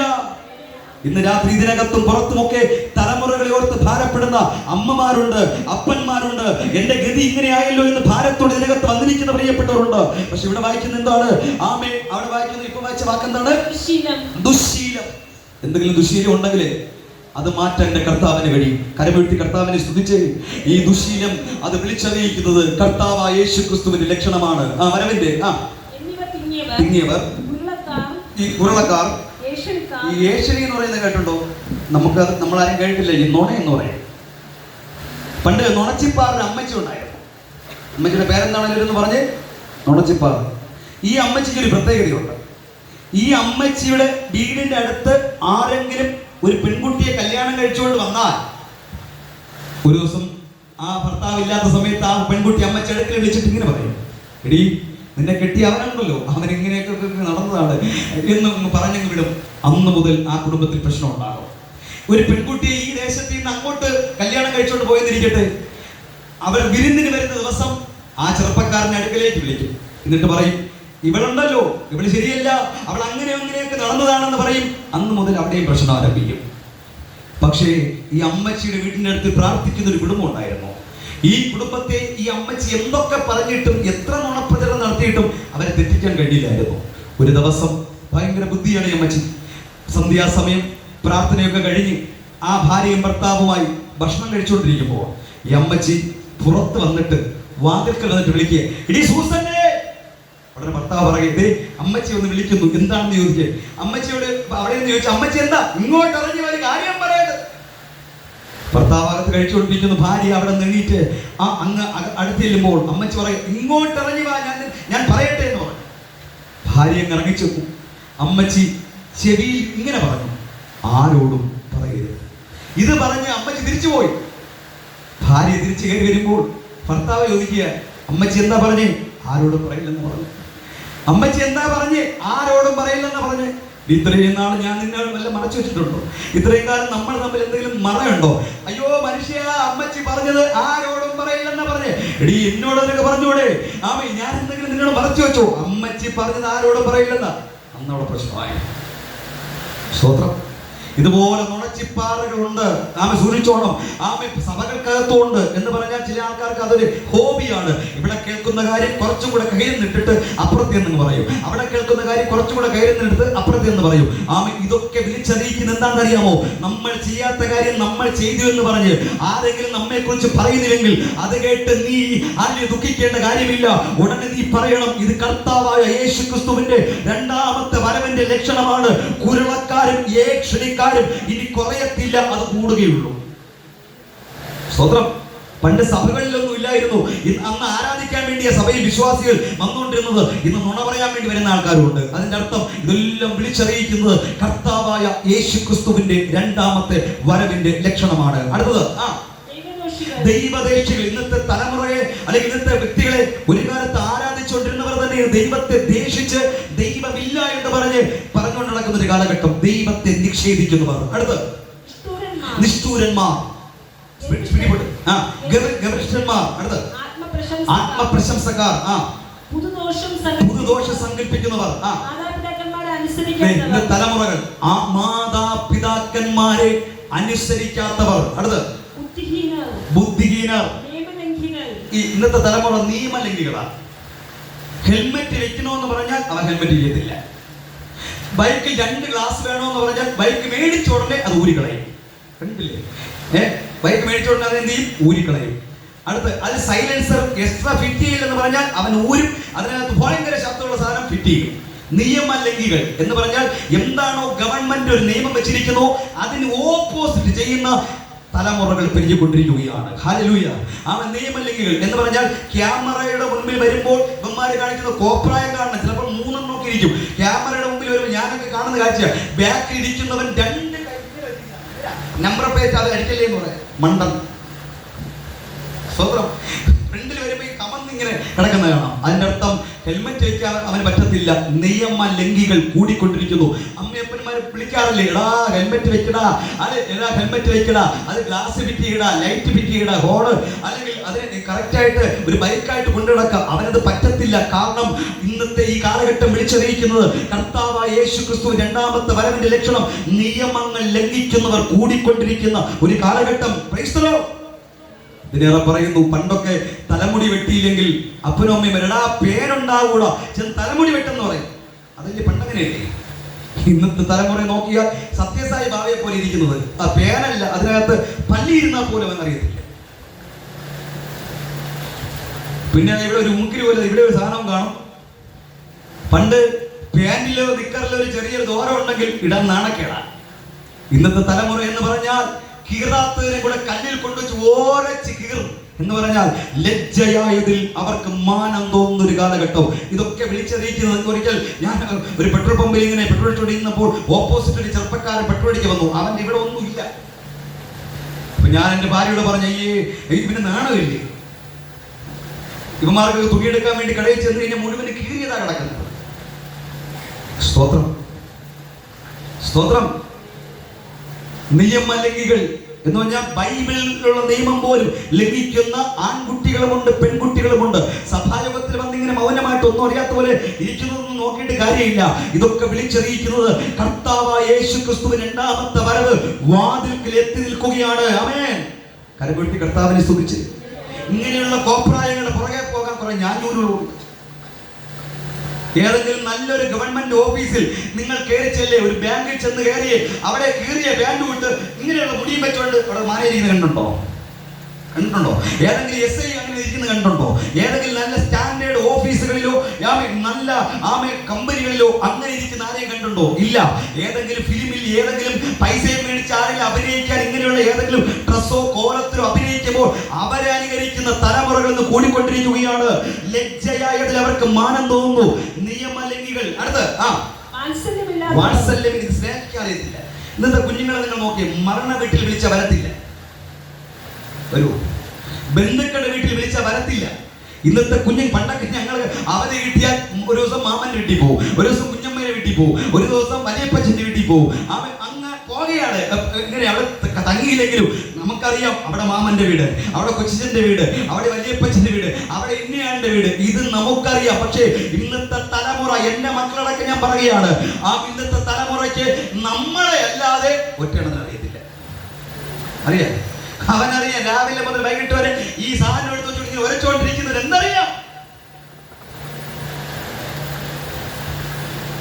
അവൻ സ്നേഹിക്കാൻ അറിയത്തില്ല, വാത്സല്യമില്ല. സ്തോത്രം. ഇന്ന് ഈ മെനഞ്ഞാന്ന് ബുധനാഴ്ച ഞാൻ ചെങ്ങന്നൂരിൽ നിന്ന് ട്രെയിനിൽ യാത്ര ചെയ്യുമ്പോൾ അതിനകത്ത് ഏതോ കോളേജിൽ പോയി ഇട്ട് തിരിച്ചു വരുന്ന ഒരു 3-4 ചെറുപ്പക്കാര്, 2 എണ്ണം മുകളിലിരിപ്പുണ്ട്, ഇവിടെ സീറ്റിൽ 2-3 ഇരിപ്പുണ്ട്. അതിനിടയിൽ പ്രായമുള്ള അപ്പച്ചന്മാരിപ്പുണ്ട്, കുടുംബങ്ങൾ ഇരിപ്പുണ്ട്. പക്ഷേ കേറിയ സമയം മുതൽ സ്വസ്ഥതയില്ല. എന്താണെന്നറിയാമോ? ഇവന്മാരോട് ഭയങ്കര ബഹളമാണ്. എന്ത് ബഹളമൊന്നുമില്ല, ഇവന്മാര് പരിസരബോധമില്ല. എന്ന് പറഞ്ഞാൽ ട്രെയിനിനാണ് ഇടിക്കുന്നെങ്കിലും ഇവന്മാരെ ഫോണിൽ ഇവിടെ വെടിയിപ്പാ. പിന്നെ ഇടക്കിടയ്ക്ക് വിളിക്കുക, ഞാൻ അവൻ 2 പ്രാവശ്യം കൊന്നുള്ളൂ. മറ്റവൻ പറയടാ നിന്നെ 3 പ്രാവശ്യം അവൻ കൊന്ന്, അവൻ എന്നെ നീ കൊന്നില്ല. ഇതാണ് ഇന്നത്തെ ചെറുപ്പക്കാർക്ക്. രാത്രി ഉറക്കമില്ല. രാത്രി റൂമിനകത്ത് കയറിയാൽ അപ്പനും അമ്മയും ചിന്തിക്കുന്നതെന്ന് പറഞ്ഞാൽ ഇവന്മാര് ഭയങ്കര ഉറക്കമുണ്ട്. രാത്രി മുഴുവനും വെടിവെപ്പ. ഇത് പുരുഷന്മാര് മാത്രമല്ല, പെൺകുട്ടികളുമുണ്ട്. ഫ്രീ ഫയറും ഇങ്ങനെയുള്ള പല ഫയറുമായ ഗെയിമുകൾക്ക് അടിമകളായി ഇന്നത്തെ ആൺകുട്ടികളും പെൺകുട്ടികളും മാറിക്കൊണ്ടിരിക്കുന്നു. ആ സമയത്ത് നിങ്ങൾ അപ്പനോ അമ്മയിൽ നിന്ന് ചോറ് കഴിക്കാമെന്ന് വിളിച്ചു നോക്ക്. ആ സമയത്ത് ഒന്ന് പാടാൻ വിളിച്ചു നോക്ക്. അവിടെ വെടി വെക്കാൻ വേണ്ടി ഇവന്റെ രക്തം ഇങ്ങനെ തിളച്ചിരിക്കുന്ന സമയത്ത് ചെന്ന് വിളിച്ചാൽ അവൻ നമ്മെ കടിച്ചീർന്നിരിക്കും. ഇതിനകത്തുള്ള ഏതെങ്കിലും പിള്ളേരെ ഫ്രീ ഫയറോ ഇങ്ങനെ ഫയർ നടത്തിയവരാ 5 പേരെ വെട്ടിക്കൊന്നേ അല്ലേ? ഹല്ലേലൂയ. ആമേൻ. ഈ കാലഘട്ടത്തിന്റെ പ്രത്യേകതയാണ് വാത്സല്യമില്ലാത്തവർ. അവർക്ക് എന്താണോ സന്തോഷമായി തോന്നുവോ അതിനെ മാത്രം മുറുകെ പിടിച്ച് മുന്നോട്ട് പോകുന്ന തലമുറകൾ നമ്മെ വിളിച്ചറിയിക്കുന്നത് നോഹയുടെ കാലഘട്ടം പോലെ തന്നെ മനുഷ്യപുത്രന്റെ വരവുമാകും. അതാണ് ഈ കാലഘട്ടം നമ്മെ വിളിച്ചറിയിക്കുന്നത്. ഇത് കാണുമ്പോൾ വാത്സല്യമില്ലാത്ത, സ്നേഹമില്ലാത്ത തലമുറകളെ കാണുമ്പോൾ ഒന്ന് ഓർത്തോണോ, കർത്താവായ യേശുക്രിസ്തുവിന്റെ 2ാമത്തെ വരവ് വാതിൽക്കലെത്തി നിൽക്കുന്നു. കരമേഴ്ത്തി കർത്താവിനെ സ്തുതിച്ച് ഹല്ലേലൂയ. ആ കാലഘട്ടത്തിലാ ദൈവം നോഹയോട് ഇപ്രകാരം പറഞ്ഞു, എടോ നീ ഒരു പെട്ടകം പണിയണം. ഈ പെട്ടകം എന്ന് കേൾക്കുമ്പോൾ ഈ കോഴിക്കോടൊന്നും ആരും ഓർക്കല്ല കേട്ടോ. ഈ പെട്ടകം എന്ന് പറയുമ്പോൾ ഈ ആധുനിക കാലഘട്ടത്തിലെ ഒരു വലിയ കപ്പലിന്റെ അത്രയും വലിപ്പമുള്ള 70,000-ഓളം മൃഗങ്ങളെ കയറ്റുവാൻ ശേഷിയുള്ള അത്രയും വലിപ്പമുള്ള ഒരു പെട്ടകം ഉണ്ടാക്കണമെങ്കിൽ എത്ര പലക വേണമെന്ന് നിങ്ങളൊന്ന് ഓർത്താൽ മതി. സ്തോത്രം. ചെറിയ കാര്യമൊന്നുമില്ല ലോകപ്പച്ചനെ ഏൽപ്പിച്ചത്. ഈ ചർച്ചിന്റെ അത്രയുമുള്ള ഒരു പെട്ടകം തീർക്കണമെങ്കിൽ തന്നെ എത്ര ഗോഫർ മരത്തിന്റെ പലക വേണമെന്ന് നിങ്ങളൊന്ന് ഓർത്താൽ മതി. അങ്ങനെയെങ്കിൽ ഈ 70,000-ഓളം മൃഗങ്ങളെ കൊള്ളുന്ന ഇത്രയും വലിപ്പമുള്ള ഒരു കപ്പലിന്റെ വലിപ്പമുള്ള ഒരു പെട്ടകം ഉണ്ടാക്കണമെങ്കിൽ അന്ന് വരെ ആശാരിപ്പണി ചെയ്തിട്ടില്ല, അന്ന് വരെ പ്രകൃതിക്ഷോഭം കണ്ടിട്ടില്ല, അന്ന് വരെ വെള്ളത്തിൽ യാത്ര ചെയ്ത എക്സ്പീരിയൻസ് ഇല്ല. ഇത് എന്ത് ചെയ്യണമെന്ന് നോഹയ്ക്ക് അറിയത്തില്ല. പക്ഷെ ദൈവം നോഹയോട് പറയുകയാണ്, നീ 300 മുഴം നീളമുള്ള, 50 മുഴം വീതിയുള്ള, 30 മുഴം ഉയരമുള്ള ഒരു പെട്ടകം ഗോഫർ മരം കൊണ്ട് ഉണ്ടാക്കണമെന്ന് നോഹയോട് ദൈവം കൽപ്പിക്കുമ്പോൾ നോഹ അങ്ങനെ തന്നെ ചെയ്തു. സ്തോത്രം, സ്തോത്രം. ഈ കാലഘട്ടത്തിൽ ഒരു മരം മുറിക്കണോ അല്ലേ? ഈ കാലഘട്ടത്തിൽ ഒരു മരം മുറിക്കണമെങ്കിൽ നമ്മൾ മരം മുറിക്കുന്ന ആളിനെ വിളിച്ചു. അപ്പൊ ഷിജിൻ മരം മുറിക്കുന്ന ആളായിട്ട് വരികയാണ്. ഞാൻ കാപ്പി പിടിച്ചുകൊണ്ടിരിക്കുമ്പോൾ ഷിജിൻ വരുന്നു. ഞാൻ പറഞ്ഞു, ഷിജിനെ അപ്പുറത്ത് നിൽക്കുന്ന പ്ലാവാണ് മുറിക്കേണ്ടത്. ഞാൻ കഴിച്ചുകൊണ്ടിരിക്കുന്നതിനിടയിൽ ശബ്ദം കേട്ടു അല്ലേ? കഴിച്ച് പുറത്തിറങ്ങുമ്പോൾ ആ പ്ലാവ് മൂട്ടയിൽ കിടക്കും. ഇതാണ് ഈ കാലഘട്ടം. പക്ഷേ നമ്മുടെ പഴയ ചെറിയ കാലഘട്ടത്തിൽ ഈ ട്രിട്ടറൊന്നും ഇല്ലായിരുന്നു. അന്ന് ഈ മിഷ്യേ സംവിധാനമൊന്നും ഇല്ലായിരുന്നു. ഒരു വലിയ മരം മുറിക്കണമെങ്കിൽ 2-3 ദിവസം എടുത്താലേ ഒരു മരം താഴെ വീഴത്തുള്ളൂ. അങ്ങനെയെങ്കിൽ ആയിരക്കണക്കിന് ഗോഫർ മരം ഒരു പെട്ടകം ഉണ്ടാക്കാൻ വേണമെങ്കിൽ എത്ര മാസം എടുത്തു കാണും ഗോഫർ മരങ്ങൾ ആ മുറിച്ചിടാൻ. സ്വതന്ത്രം. പണ്ടൊരാശാരിയെ നമ്മൾ വീട്ടിലേക്ക് പണിക്ക് വിളിച്ചു കഴിഞ്ഞാൽ നമുക്ക് തന്നെ ദേഷ്യം വരും. കാരണം എന്ത്, 2-3 ദിവസം ഈ ജീവനോട് ജീവന് വേറെ ഒന്നുമില്ല. അതാണ് പണ്ട്. പക്ഷെ ഇന്നാണെങ്കിലോ കോളേജ് കുമാരന്മാരെ പോലെ വരും. മിഷീൻ എടുത്ത് വെച്ച് ഇങ്ങനെ 2-3 പ്രാവശ്യം ആകുമ്പോൾ തന്നെ നല്ല ഫിനിഷിംഗ് ആവും. പക്ഷെ നോഗപ്പച്ചന്റെ കാലത്ത് ആ ഒരു സംവിധാനവും ഇല്ല. അങ്ങനെയെങ്കിൽ ഇത്രയും വലിപ്പമുള്ള ഈ പെട്ടകം ഉണ്ടാക്കണമെങ്കിൽ ഈ ആയിരക്കണക്കിന് പലക വേണം, ഫിനിഷിംഗ് നടക്കണം. പക്ഷെ അവിടെ വായിക്കുന്നത് എങ്ങനെയാണ്? നോഗപ്പച്ചനോട് ദൈവം പറഞ്ഞു, അവൻ അങ്ങനെ തന്നെ ചെയ്തു. സ്തോത്രം. എന്നിട്ട് ദൈവം പറഞ്ഞതനുസരിച്ച് മൃഗങ്ങളെല്ലാം പെട്ടകത്തിനകത്ത് കയറി. ദൈവം പറഞ്ഞതനുസരിച്ച് പർവ്വജാതികളെല്ലാം പെട്ടകത്തിനകത്ത് കയറി. പക്ഷേ 120 വർഷം പ്രസംഗിച്ചെന്നൊക്കെ പറയുന്നേ. നമുക്ക് ചോദിക്കാം, നോഗപ്പച്ച ഈ 120 വർഷം പ്രസംഗിച്ചിട്ടും ഈ പെട്ടകത്തിനകത്ത് നാട്ടിലുള്ള ആരും കയറിയില്ലോ എന്ന് ചോദിച്ചാൽ നോഗപ്പച്ച തിരിച്ചു പറയുന്ന ഒരു മറുപടിയുണ്ട്. എടാ, നാട്ടിലുള്ള ആരും കയറിയില്ലെങ്കിലും വീട്ടിനകത്തുള്ള 8 പേരും ഈ പെട്ടകത്തിന്റെ അകത്ത് കയറി. ഈ സുവിശേഷ യോഗത്തിന്റെ 3-ാമത്തെ രാത്രി ഇതിനകത്ത് വന്നിരിക്കുന്നവരോടും പുറത്ത് കേൾക്കുന്നവരോടും ഞാൻ വിളിച്ചു പറയട്ടെ, ഈ കൺവെൻഷൻ മുഖാന്തരം നാട്ടിലുള്ള ആരെയും നമുക്ക് നേടുവാൻ കഴിയില്ലെങ്കിലും വീട്ടിലുള്ള നമ്മുടെ കുടുംബനാഥൻ, വീട്ടിലുള്ള നമ്മുടെ ഭാര്യ, വീട്ടിലുള്ള നമ്മുടെ മക്കൾ, നമ്മുടെ ബന്ധുമിത്രാലയ ചാർച്ചക്കാർ, അവരെല്ലാം ക്രിസ്തുവാകുന്ന ഈ പെട്ടകത്തിന്റെ അകത്ത് കയറണം. എത്ര പേർ ആഗ്രഹിക്കുന്നുണ്ട്? ഹല്ലേലൂയ. നാട്ടിലുള്ള ആരെയും കയറ്റാൻ പറ്റിയില്ലെങ്കിലും വീട്ടിനകത്തുള്ളവരെല്ലാം പെട്ടകത്തിനകത്ത് എന്ത് ചെയ്യണം? കയറണം. അവിടെ വായിക്കുന്നു, യഹോവ പെട്ടകത്തിന്റെ വാതിൽ അടച്ചു. കയറാത്ത കാരണം എന്നറിയാമോ? അതാണ് ലാസ്റ്റ്, നോഗയുടെ കാലഘട്ടത്തിന്റെ ലാസ്റ്റ്. അവർ എപ്പോഴും പരിഹാസികളാണ്. 120 വർഷം പ്രസംഗിച്ചു, എന്നിട്ട് പരിഹസിക്കുകയാണ്.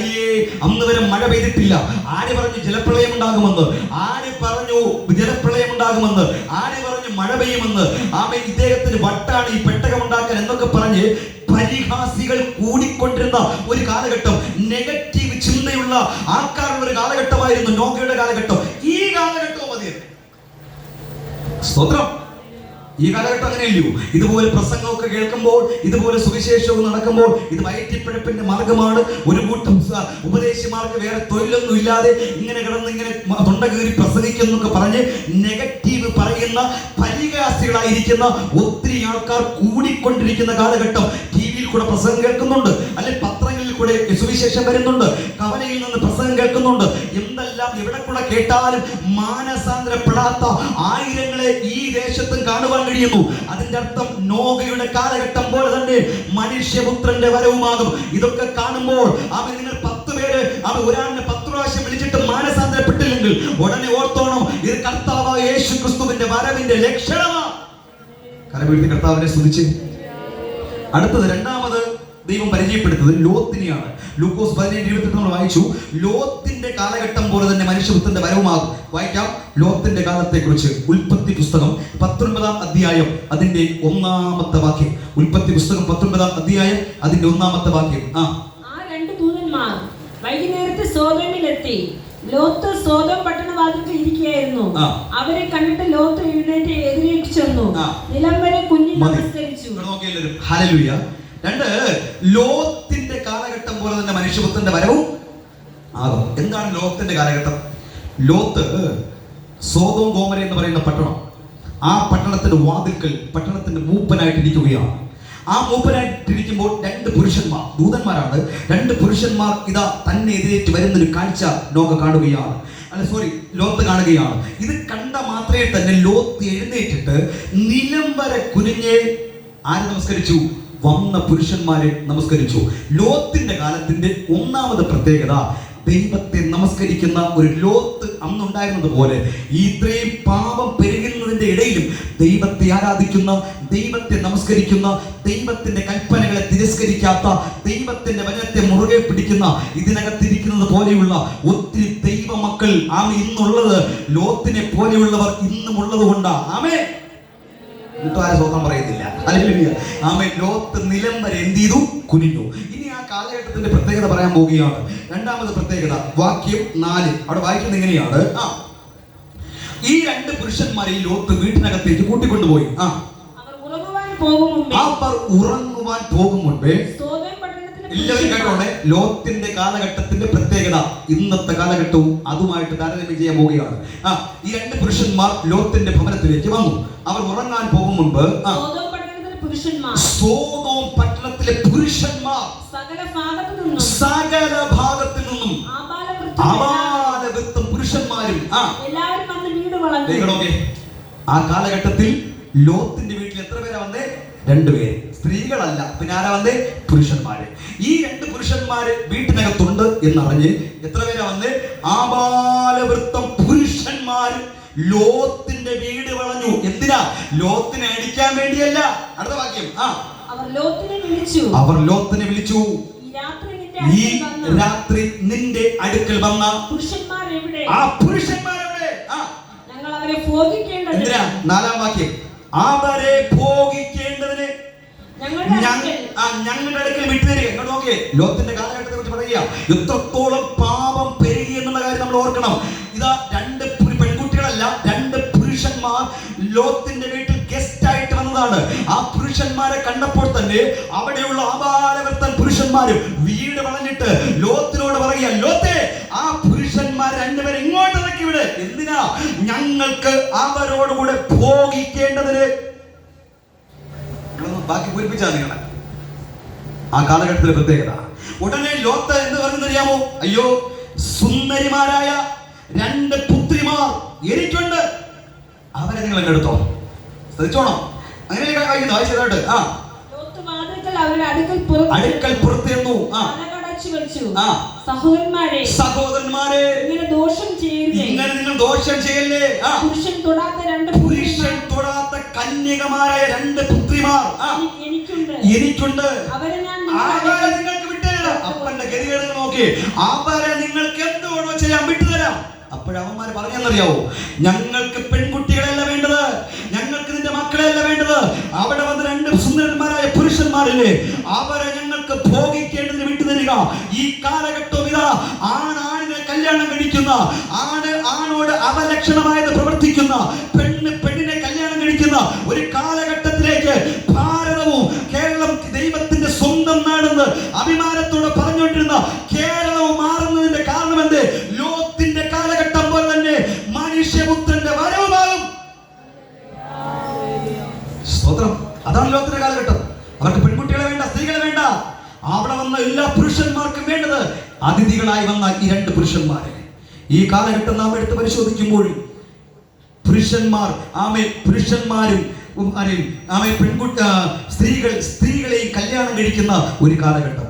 അപ്പോൾ ചില ആൾക്കാർ ചോദിക്കും, ഇത് വേദപുസ്തകത്തിനകത്തുണ്ടോ? ഉണ്ട്. ഞാൻ ഈ പ്രസംഗിക്കുന്ന കാര്യങ്ങളില്ല.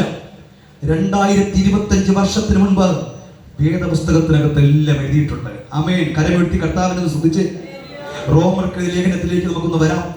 റോമർക്ക്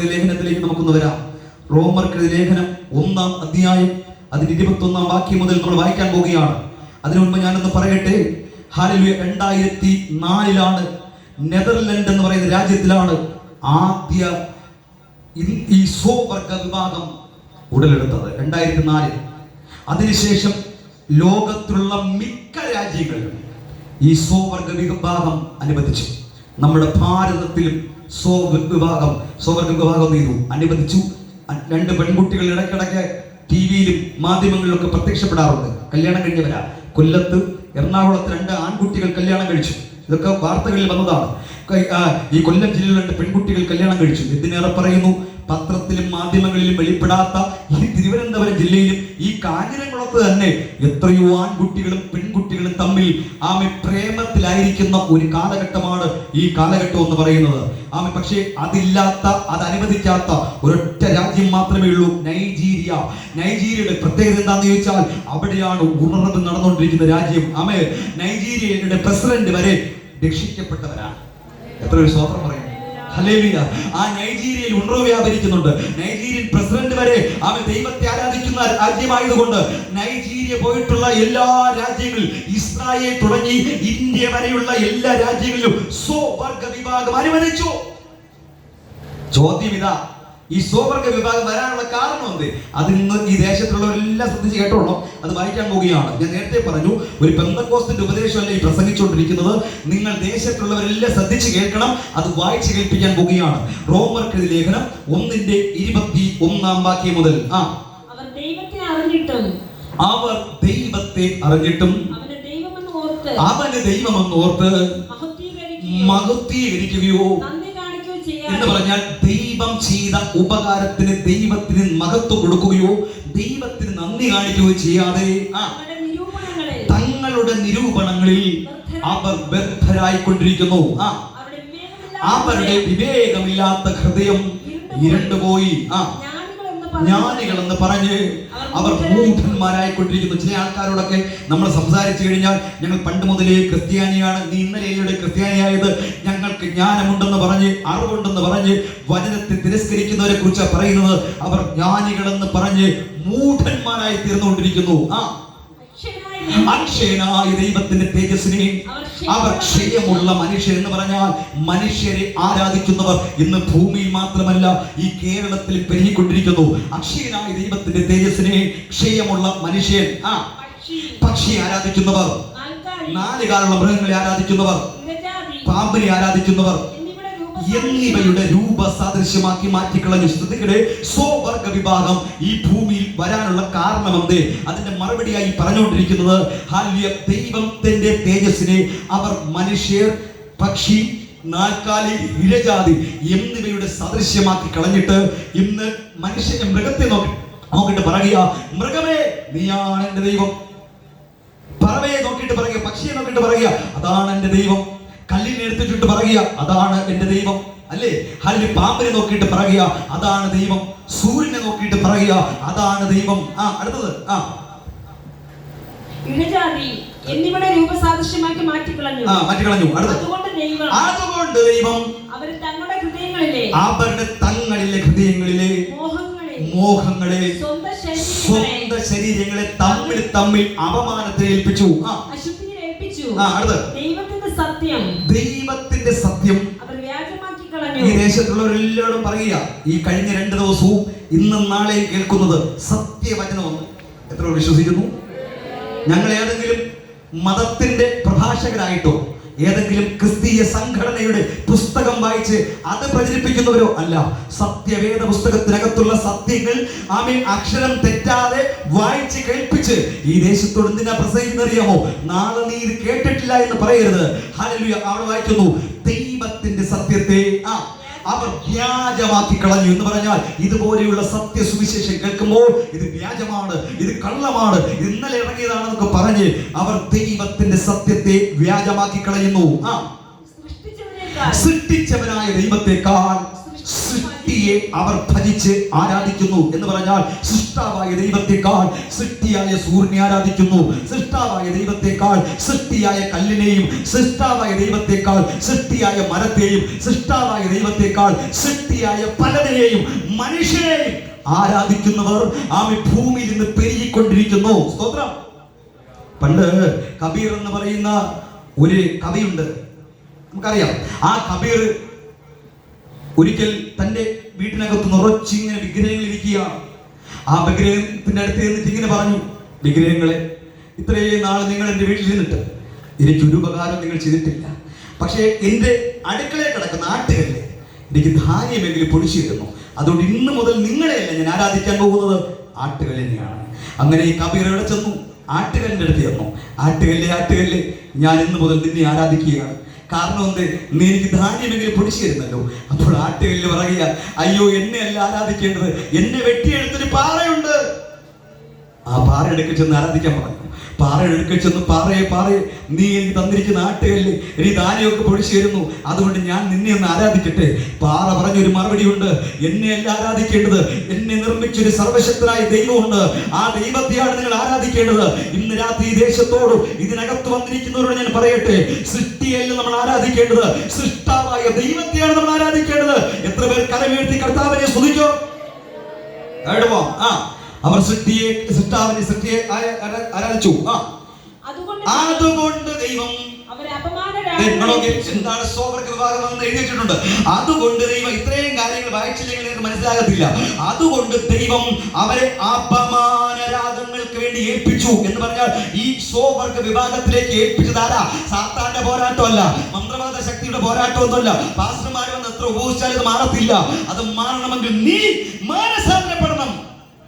കാരണം ദൈവമാണ് ഏൽപ്പിക്കുന്നത്. ആരാ? ദൈവമാണ് അപമാന രാഗങ്ങൾ ഏൽപ്പിക്കുന്നത്. അവിടെ ഒരു പയ്യനെ സ്നേഹിച്ചു എന്ന് കേൾക്കുമ്പോൾ, ഒരു പെൺകുട്ടിയെ കല്യാണം കഴിച്ചെന്ന് കേൾക്കുമ്പോൾ ആമേൻ, നമുക്ക് ആർക്കും നിറവേർപ്പും ദീർഘശ്വാസം വരല്ലേ? ഉടനെ നീ മനസ്സിലാക്കണോ, ദൈവമാണ് അവരെ അപമാന രാഗങ്ങളിൽ ഏൽപ്പിച്ചത്. അതിന്റെ അർത്ഥം, പ്രിയ സ്നേഹിതരെ, ഇതിനകത്തിരിക്കുന്ന അപ്പന്മാരോട് അമ്മമാരോടും പുറത്ത് കേൾക്കുന്ന അപ്പന്മാരോട് അമ്മമാരോടും പറയുക, നാളെ നിന്റെ മകൻ വന്നിട്ട് പറയുക എനിക്കൊരാളുടെ ഇഷ്ടമാണെന്ന് കേൾക്കുമ്പോൾ ആ മോനെ സ്നേഹിക്കുന്ന അപ്പനും അമ്മയും പറയും, ആമേ നമ്മൾ ഇരിക്കുന്നത് എന്താണെന്നറിയാമോ? സുന്ദരിയായ ഒരു പെൺകുട്ടിയായിരിക്കും അവൻ വിളിച്ചുകൊണ്ട് വരുന്നത്. ആമേ കുഴപ്പമില്ല, നീ വിളിച്ചുകൊണ്ട് വാ എന്ന് പറയുമ്പോൾ ആമേ, നിങ്ങൾ ഓർക്കുന്നത് പോലെ സുന്ദരിയായ ഒരു പെൺകുട്ടിയല്ല അവൻ വിളിച്ചുകൊണ്ട് വരാൻ പോകുന്നത്. മറ്റൊരു പയ്യനുമായി അവൻ കയറി വരും. ശ്രദ്ധിച്ചോണം. ആമേ, പെൺകുട്ടി നാളെ വന്ന് പറയുക, മോള് ആമേ എനിക്കൊരാളുടെ ഭയങ്കര ഇഷ്ടമാ, ഞങ്ങൾ ഭയങ്കര ഇഷ്ടത്തില്ല. നമ്മൾ എനിക്ക് സുന്ദരനായ ഒരു ചെറുപ്പക്കാരനായിരിക്കാം അവൾ പ്രേമിക്കുന്നതെന്ന്. പക്ഷേ ആമ വിളിച്ചുകൊണ്ട് വരുമ്പോഴാ കാണുന്നത് മറ്റൊരു പെൺകുട്ടിയുമായിട്ടായിരിക്കും അവൾ കയറി വരുന്നത്. നാളെ ഈ ദേശത്ത് ഇത് സംഭവിക്കാതിരിക്കണമെങ്കിൽ, നാളെ ഇതിനകത്തിരിക്കുന്ന ഒരു കുടുംബത്തിലും സംഭവിക്കാതിരിക്കണമെങ്കിൽ ഇന്ന് രാത്രി നീ മാനസാന്തരപ്പെടണം. യേശു ക്രിസ്തുവിന്റെ രണ്ടാമത്തെ വരവിന് വേണ്ടി നീ ഒരുങ്ങണം. ഹല്ലേലൂയ. ദൈവം അവരെ അപമാന രാഗങ്ങൾ ഏൽപ്പിച്ചു. അവരുടെ സ്ത്രീകൾ സ്വാഭാവിക ഭോഗത്തെ വിട്ട് സ്വഭാവ വിരുദ്ധമാക്കി കളഞ്ഞു. ഔവണ്ണം പുരുഷന്മാരെ നേരത്തെ യോജിച്ചില്ലയോ? ആരുടെ കാലഘട്ടത്തിൽ? ലോത്തിന്റെ കാലഘട്ടത്തിൽ രണ്ട് പുരുഷന്മാരെ ഭോഗിപ്പാൻ നൂറുകണക്കിന് ആളുകൾ വന്നില്ലയോ? അതേ കാലഘട്ടമായി ഈ കാലഘട്ടവും എന്തേ ഇവിടെ വായിക്കുന്നു? ഔവണ്ണം പുരുഷന്മാരും സ്വാഭാവിക സ്ത്രീ ഭോഗം വിട്ട് അന്യോന്യം കാമം ജ്വലിച്ച് ആണോട് ആണ് അപലക്ഷണമായത് പ്രവർത്തിക്കുമെന്ന് പഴയ നിയമത്തിലെല്ലാം എഴുതി വെച്ചിരിക്കുന്നത്. റോമർക്ക് ലേഖനം 1-ാം അധ്യായത്തിൽ എഴുതി വെച്ചിരിക്കുന്നുവെങ്കിൽ ഇന്ന് രാത്രി ഇത് കണ്ടിട്ട് കാണാത്തവരെ പോലെ ജീവിക്കരുത്. യേശു ക്രിസ്തുവിന്റെ രണ്ടാമത്തെ വരവിന്റെ ലക്ഷണമാ ലോത്തിന്റെ കാലഘട്ടം പോലെ ഇന്നത്തെ തലമുറകൾ മാറിക്കൊണ്ടിരിക്കുന്നു. ഈ ലോത്തിന്റെ കാലഘട്ടം പോലെ മനുഷ്യന്റെ പ്രവൃത്തികൾ മാറിക്കൊണ്ടിരിക്കുന്നു. എന്തിനേറെ പറയുന്നു, ഓരോ ദിവസവും ന്യൂസ് ചാനൽ നാം എടുത്ത് പരിശോധിച്ച് നോക്കിയാൽ അപ്പനെയും അമ്മയെയും തിരിച്ചറിയാൻ കഴിയാത്ത കാലഘട്ടം, സ്വന്തം പെങ്ങളെ തിരിച്ചറിയാൻ കഴിയാത്ത കാലഘട്ടം, നൊന്ന് പ്രസവിച്ച മക്കളെ വരെ തിരിച്ചറിയാൻ കഴിയാത്ത കാലഘട്ടം. അതല്ലയോ കഴിഞ്ഞ നാളുകളിലൊക്കെ നാം പത്രങ്ങളിൽ വായിച്ചത്? 9-ാം ക്ലാസ്സിൽ കാസർഗോഡ് 9-ാം വയസ്സുള്ള ഒരു പെൺകുട്ടിയെ 70 വയസ്സുള്ള ഒരു വ്യക്തിയും 48 വയസ്സുള്ള ഒരു വ്യക്തിയും അവളെ 3 വർഷമായി പീഡിപ്പിച്ചുകൊണ്ടിരിക്കുന്ന വാർത്ത മാധ്യമങ്ങളിൽ നിറഞ്ഞു നിന്നത് നമ്മൾ കണ്ടില്ലയോ? മനുഷ്യൻ മൃഗമായി മാറിക്കൊണ്ടിരിക്കുന്നു. ബൈബിൾ ഇങ്ങനെ പറയുന്നു, മാനത്തോടിരിക്കുന്ന മനുഷ്യൻ വിവേകഹീനനായാൽ അവൻ നശിച്ചു പോയ മൃഗങ്ങൾക്ക് തുല്യരായി മാറിക്കൊണ്ടിരിക്കുന്നു. ഇതൊക്കെ കേൾക്കുമ്പോൾ വിളിച്ചു പറയണം, കർത്താവായ യേശു ക്രിസ്തുവിന്റെ വരവിന്റെ ലക്ഷണമാണ്. സ്തോത്രം. കഴിഞ്ഞ മാസം തിരുവാങ്കുളത്തൊരു അമ്മ ഒരു കുഞ്ഞിനെ നദിയിലേക്ക് എടുത്ത് എറിഞ്ഞു കൊന്നു, അല്ലേ? വായിച്ചില്ലേ? പിന്നീടാ മനസ്സിലായത് അമ്മ എന്തിനെടുത്ത് എറിഞ്ഞു കൊന്നേ? ഈ 3 വയസ്സുള്ള കുഞ്ഞ് പീഡനത്തിന് ദിവസവും ഇരയായിക്കൊണ്ടിരിക്കുന്നത് ഈ അമ്മ കണ്ടോണ്ടിരിക്കുകയാ. അമ്മയ്ക്ക് സഹിക്കാൻ കഴിഞ്ഞില്ല. എന്റെ ഈ കുഞ്ഞ് ഈ നിഷ്കളങ്കയായ കുഞ്ഞ് എന്റെ ഒരു ബന്ധുവിന്റെ പീഡനത്തിന് ഇരയായിക്കൊണ്ടിരിക്കുന്നവർ അത് സ്വന്തം അമ്മയ്ക്ക് സഹിക്കാൻ കഴിയാത്തോണ്ടാ ഈ അമ്മ കുഞ്ഞിനെ വെള്ളത്തിലേക്ക് വലിച്ചെറിഞ്ഞ് കൊന്നുകളഞ്ഞ് ദൈവത്തിന്റെ സ്വന്തം നാടെന്ന് അവകാശപ്പെടുന്ന ഈ കേരള സംസ്ഥാനം തന്നെ ഇതുപോലെ മനുഷ്യൻ മൃഗങ്ങളായി മാറിക്കൊണ്ടിരിക്കുന്നു. അപ്പനെ വിശ്വസിക്കാൻ പറ്റാത്ത കാലഘട്ടം, അപ്പച്ചനെ വിശ്വസിക്കാൻ പറ്റാത്ത കാലഘട്ടം. പണ്ടൊക്കെ പെൺകുട്ടികൾ അപ്പച്ചന്റെയും മാമന്റെയും വലിയപ്പച്ചന്റെയും വീടുകളിൽ നിർത്തിയിട്ട് പോകും. പക്ഷെ ഇന്ന് ഒരു വീട്ടിൽ പോലും എന്തിനേറെ പറയും, സ്വന്തം സഹോദരനെ പോലും വിശ്വസിക്കാൻ കഴിയാത്തൊരു കാലഘട്ടത്തിലേക്ക് വരാനുള്ള കാരണം എന്ത്? ലോകത്തിന്റെ കാലഘട്ടം പോലെ തന്നെ മനുഷ്യപുത്രന്റെ വരവുമാകും. സ്തോത്രം. Hallelujah, hallelujah. ഇത് നിങ്ങൾ കേൾക്കാതെ ഞാൻ 2-ാം വരവിലേക്ക് കയറിയാലേ നിങ്ങൾക്കൊന്നും മനസ്സിലാകത്തില്ല. നാളെ നമുക്ക് യേശു ക്രിസ്തു രണ്ടാമത്തെ വരവും അനന്തര സംഭവങ്ങളുടെ വിഷയത്തിലേക്ക് പ്രവേശിക്കണമെങ്കിൽ ഇന്ന് രാത്രി ഇത് കേട്ടിട്ട് ഇവിടെ കൂടെ കളയുകയല്ല. യേശു ക്രിസ്തു വരുന്നതിന് മുൻപുള്ള ലക്ഷണങ്ങൾ ലോകത്തിൽ നടന്നുകൊണ്ടിരിക്കുന്നു. ഇത് കാണുമ്പോൾ നമ്മളൊന്ന് നിവർന്ന് തലവെക്കണം. ഹല്ലേലൂയ. നമ്മുടെ സ്തോത്രം ഒന്ന് കൂടണം, ഹല്ലേലൂയ കൂടണം. ആമേൻ. ദൈവത്തെ സ്തുതിക്കുന്നത് കൂടണം. ഹല്ലേലൂയ. അതിന് 24-ാമത്തെ വാക്യത്തിലേക്ക് വായിക്കുമ്പോൾ വേഗം ഒന്ന് വായിച്ചു, വേഗം. 24-ാമത്തെ വാക്യം. അതുകൊണ്ട് ദൈവം അവര് തങ്ങളുടെ ഹൃദയങ്ങളിലെ മോഹങ്ങളെ ഉൽപ്പത്തി പുസ്തകത്തിലുള്ള വാക്യത്തിലേക്ക് വരണം. ഉൽപ്പത്തി പുസ്തകം 19-ാം അധ്യായം അതിന്റെ 24-ാമത്തെ വാക്യം. ലോത്തിന്റെ കാലഘട്ടമായി പറഞ്ഞുകൊണ്ടിരിക്കുന്നത്. വേഗം വേഗം. യഹോവ സോദോമിന്റെയും ഇങ്ങനെ മനസ്സിലായല്ലോ. ലോത്തിന്റെ കാലഘട്ടം പുരുഷന്മാരെ വരെ ഭോഗിക്കാൻ വേണ്ടി വരുന്ന പുരുഷന്മാരുടെ കാലഘട്ടം, ഒരു കാലഘട്ടമാണ് ആ കാലഘട്ടം. ദൈവത്തിന് സഹിക്കാൻ കഴിഞ്ഞില്ല. ഇങ്ങനെ ദൈവം സോദോമിന്റെയും ഗോമോരയുടെയും മേൽ ഗന്ധകവും തീയും വർഷിപ്പിച്ചു. പ്രദേശത്തിൽ മുഴുവനും ആ പട്ടണത്തിലെ സകല നിവാസികൾക്കും നിലത്തെ സസ്യങ്ങൾക്കും ഉന്മൂലനാശം വരുത്തി. ഇനി കുറേ കാര്യം പറയാനുണ്ടായിരുന്നു, പക്ഷെ സമയം ഇങ്ങനെ ഓടിക്കൊണ്ടിരിക്കുന്നുണ്ട്. പ്രധാനമായ ഒരു 4 കാര്യങ്ങൾ പറഞ്ഞു നിർത്താൻ പോവുകയാണ്. ആമേൻ. നിയമത്തിലേക്ക് വരാം. ലൂക്കോസ് എഴുതിയ സുവിശേഷം 21-ാം അധ്യായത്തിലേക്ക് നമുക്ക് വരാം. ബൈബിൾ കൊണ്ടുവന്ന എല്ലാവരും തുറക്കണം. ലൂക്കോസ് എഴുതിയ സുവിശേഷം 21-ാം അധ്യായം അതിന്റെ 6-ാം വാക്യം മുതൽ നമ്മൾ തുടങ്ങാൻ പോവുകയാണ്. ആമേൻ. അപ്പോൾ ഒരു 5-10 മിനിറ്റ് കൊണ്ട് അത് പറഞ്ഞു നിർത്താൻ പോവുകയാണ്. ഈ കാലഘട്ടത്തിൽ നമ്മൾ തിരിച്ചറിയേണ്ട ലക്ഷണങ്ങൾ, യേശു ക്രിസ്തു തന്നെ പറഞ്ഞ കാര്യങ്ങൾ ഒരു 6-7 കാര്യമുണ്ട്. അത് വേഗം നമുക്കൊന്ന് ചിന്തിക്കാം. ഒന്ന്, ലൂക്കോസിന്റെ സുവിശേഷം 21-ന്റെ 6-ാം വാക്യം. ഈ കാണുന്നതിൽ ഇടിഞ്ഞു പോകാതെ കല്ലുകൾ ശേഷിക്കാത്ത കാലം വരുമെന്ന് അവൻ പറഞ്ഞു. ഗുരു, അത് എപ്പോൾ ഉണ്ടാകും? അത് സംഭവിക്കുവാനുള്ള ലക്ഷണം എന്ത് എന്ന് അവർ അവനോട് ചോദിച്ചു. അതിന് അവൻ, ആരും നിങ്ങളെ തെറ്റിക്കാതിരിപ്പാൻ സൂക്ഷിച്ചുകൊള്ളുവിൻ. ശ്രദ്ധിക്കേ, ഈ യേശു ക്രിസ്തുവിന്റെ വരവിന്റെ ലക്ഷണങ്ങൾ പ്രധാനപ്പെട്ട ഒരു കാര്യമാണ്.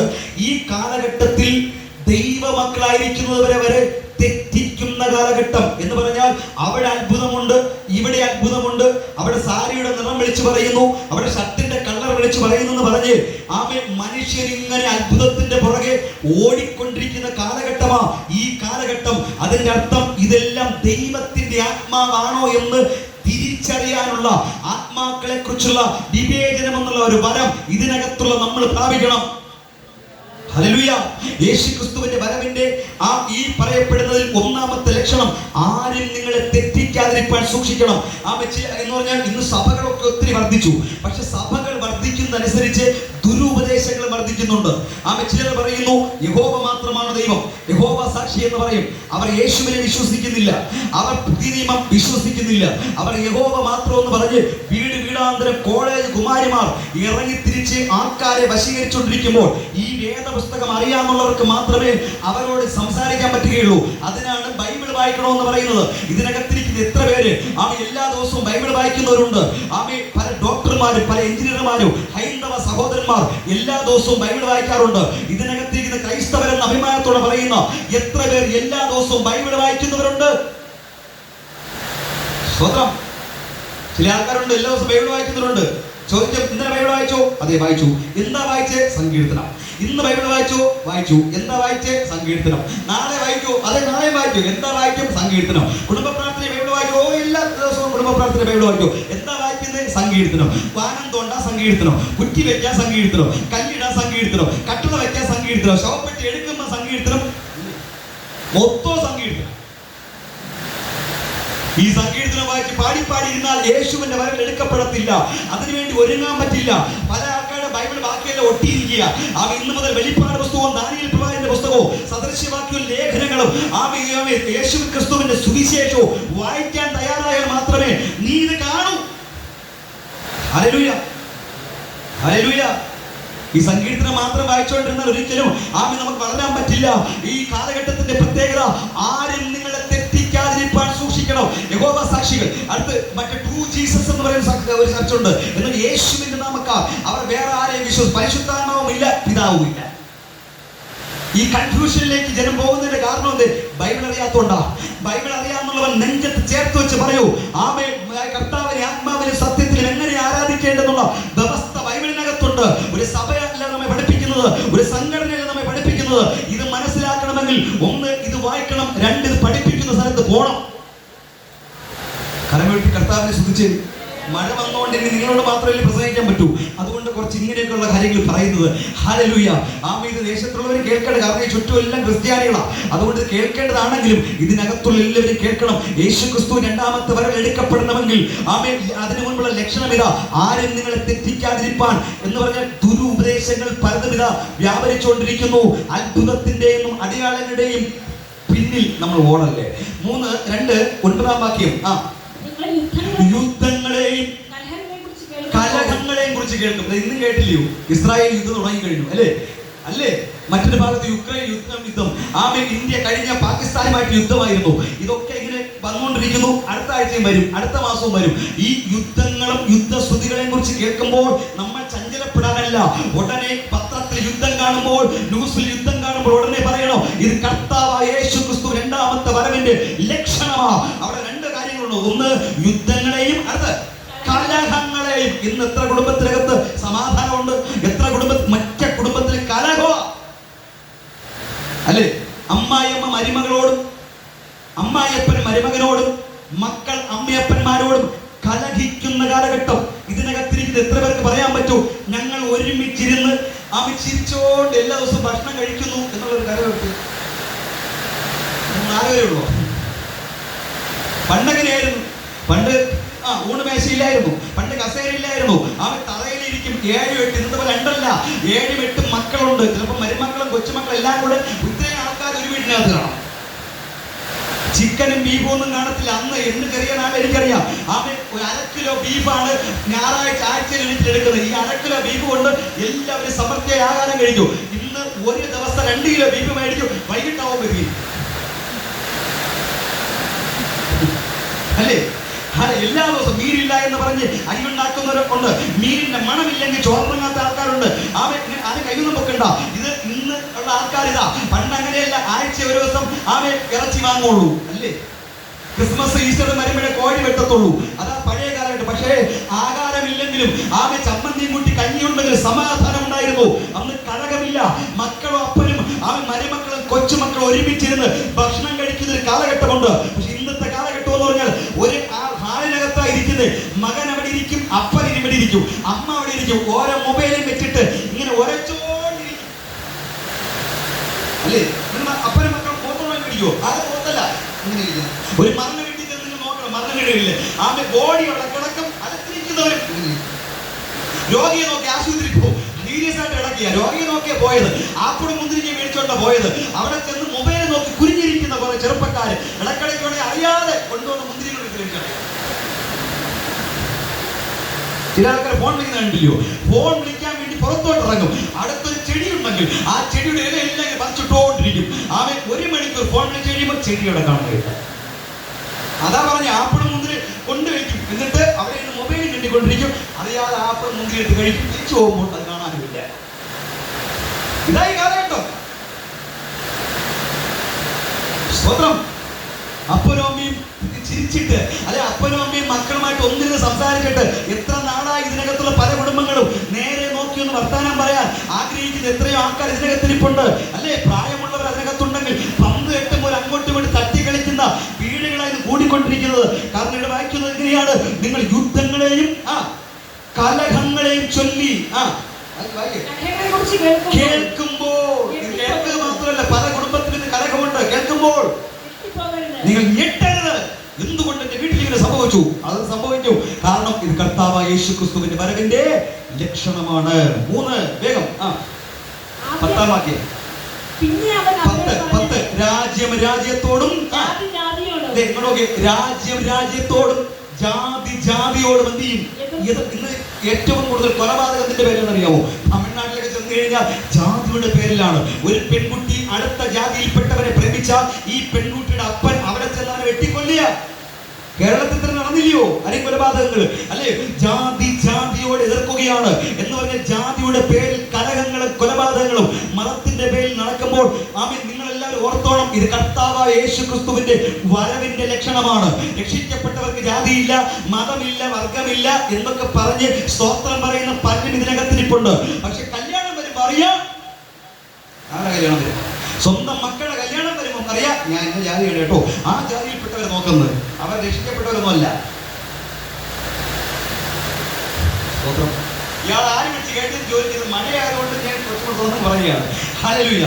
ആമേൻ. നമ്മൾ വായിൽ കൂടെ പറയുന്നതും ആമേൻ പ്രവൃത്തിയും ഒന്നായിട്ട് മാറണം. എൻ്റെ മകൻ്റെ ഇരിപ്പുണ്ട്, അവനോട് ചോദിച്ചാൽ ഞാൻ പറഞ്ഞിട്ട് അവനറിയാം. എൻ്റെ സഭയിൽ ഞാൻ കുട്ടികളെല്ലാം ഇരിക്കുമ്പോൾ കുട്ടികളോട് പറയുന്ന കാര്യം ഇതാണ്: ഒരു കല്യാണം വരുമ്പോൾ ചൂന്ന് നോക്കരുത് ഇത് ഏത് ജാതിയാണെന്ന്, ഒറ്റ എണ്ണം നോക്കരുത്. അവൻ ഇത് രക്ഷിക്കപ്പെട്ടതാണോ, സ്ഥാനപ്പെട്ടതാണോ, ദൈവകൃപയിൽ നിൽക്കുന്ന ഒരു പെൺകുട്ടിയാണോ, ദൈവകൃപയിൽ നിൽക്കുന്ന ഒരു ആൺകുട്ടിയാണോ, ഇത് മാത്രമേ നോക്കാവൂ. സ്തോത്രം. ഞാൻ നോക്കണമെന്ന് പറയത്തില്ല.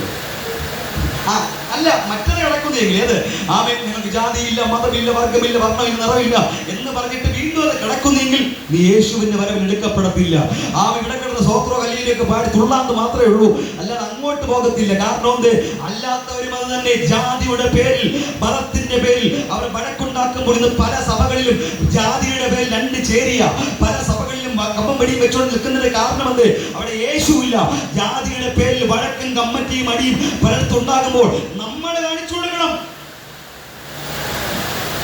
നമ്മൾ ആരാണെന്ന്, ക്രിസ്തുവിന്റെ മക്കളെന്ന്. സ്തോത്രം, സ്തോത്രം, സ്തോത്രം.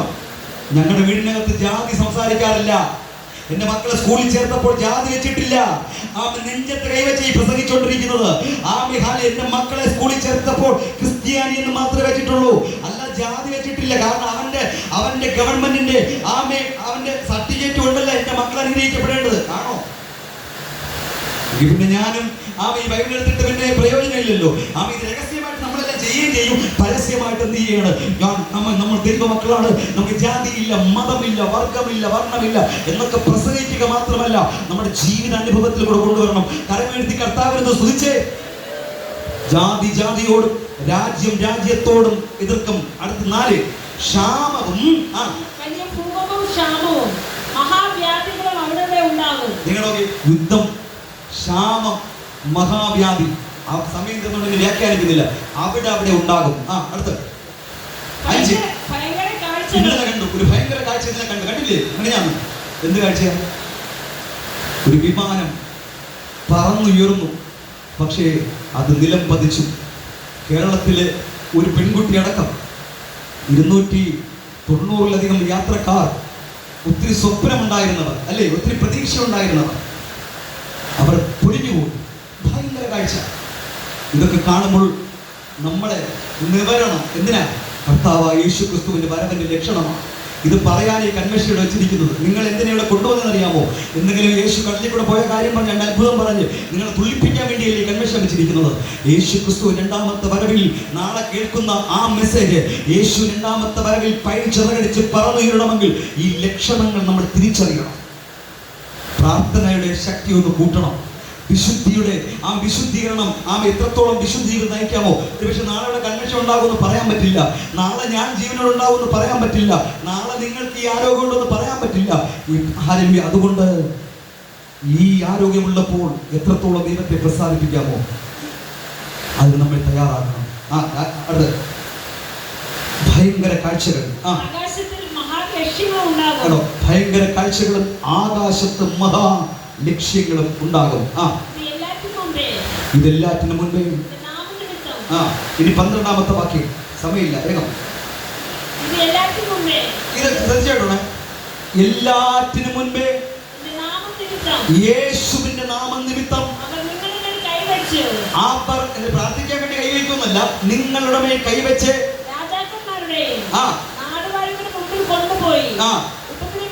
ഉപദ്രവിക്കുകയും പള്ളികളിലും തടവുകളിലും. നിങ്ങളൊക്കെ 2025 നാം എടുത്ത് പരിശോധിച്ചാൽ ഏറ്റവും കൂടുതൽ കന്യാസ്ത്രീകളും അച്ഛന്മാരും പള്ളികളും പാസ്റ്റർമാരും ഈ ഭാരതത്തിൽ ആക്രമിക്കപ്പെട്ട വർഷമാണ് 2025. അതാണ് ഉദ്ദേശിക്കുന്നത്. യേശുവിന്റെ നാമം നിമിത്തം ഇറങ്ങിയ പലരും ഉപദ്രവത്തിന് ഏൽപ്പിക്കപ്പെടും. ഇത് കാണുമ്പോൾ അവിടെ കന്യാസ്ത്രീ ഇതാ പീഡിപ്പിക്കപ്പെട്ടു, അവിടെ പാസ്റ്റർമാർ ഉപദ്രവിക്കപ്പെട്ടു. ഇന്ന് എത്ര നൂറുകണക്കിന് ദൈവദാസന്മാരും അച്ഛന്മാരും വടക്കേ ഇന്ത്യയിലെ സുവിശേഷ നിമിത്തം പോയവർ ജയിലിലടയ്ക്കപ്പെട്ടു. എന്തിനാ? യേശുവിനെ ഉയർത്തിയത് കൊണ്ട്. ഇതെന്തിനാണെന്നറിയാം ജയിലിലടയ്ക്കപ്പെട്ടത്? ഇത് കർത്താവായ യേശു ക്രിസ്തുവിന്റെ വരവിന്റെ ലക്ഷണമെന്ന് യേശു ക്രിസ്തു ഭൂമിയിലായിരുന്നപ്പോൾ തന്നെ പറഞ്ഞു. പലരും നിങ്ങൾ ഉപദ്രവിക്കാൻ വേണ്ടി ഏൽപ്പിക്കപ്പെടും, നിങ്ങളെ കോടതികളിൽ കയറ്റും. അതാ വിറയ്ക്കേണ്ടി വരും. ഇത് കേൾക്കുമ്പോൾ നമ്മൾ വിറയ്ക്കേണ്ടവരല്ല, അവൻ പ്രതിഷേധം ഉയർത്തേണ്ടവരല്ല. ഉടനെ പറയണം, ഇത് കർത്താവായ യേശു ക്രിസ്തുവിന്റെ വരവിന്റെ ലക്ഷണമാണ്. നാളെ നമ്മുടെ പള്ളികളും ആക്രമിക്കപ്പെടാം. നാളെ ദൈവത്തിന്റെ സ്വന്തം നാടെന്ന് അവകാശപ്പെടുന്ന കേരളത്തിലും ഇത് വരാം. ആ ബൈബിളുമായിട്ട് പുറത്തിറങ്ങാൻ പാടില്ല എന്നുള്ള നിയമം ഒരുപക്ഷെ നാളെ ഇന്ത്യയിൽ വരാം. നാളെ ഒരുപക്ഷെ നിന്റെ വീടിനകത്ത് നിന്ന് സ്തോത്രത്തിന്റെ ശബ്ദം ഉയരാൻ പാടില്ലെന്നും മൈക്ക് കെട്ടിയിട്ടുള്ള പ്രസംഗം നടത്താൻ പാടില്ലെന്നുള്ള നിയമം ഒരുപക്ഷെ 2025 വരാം. ഇതൊക്കെ വരുമ്പോൾ ഇതൊക്കെ എഴുതി വെച്ചിട്ടുണ്ട് ബൈബിളിനകത്ത്. ഇത് കർത്താവായ യേശു ക്രിസ്തുവിന്റെ വരവിന്റെ ലക്ഷണമാണ്. ഹല്ലേലൂയ. ഇനി ലാസ്റ്റ് അതുകൊണ്ട് പറയും നിർത്താൻ പോകുക 23-ാം വാക്യം മുതൽ.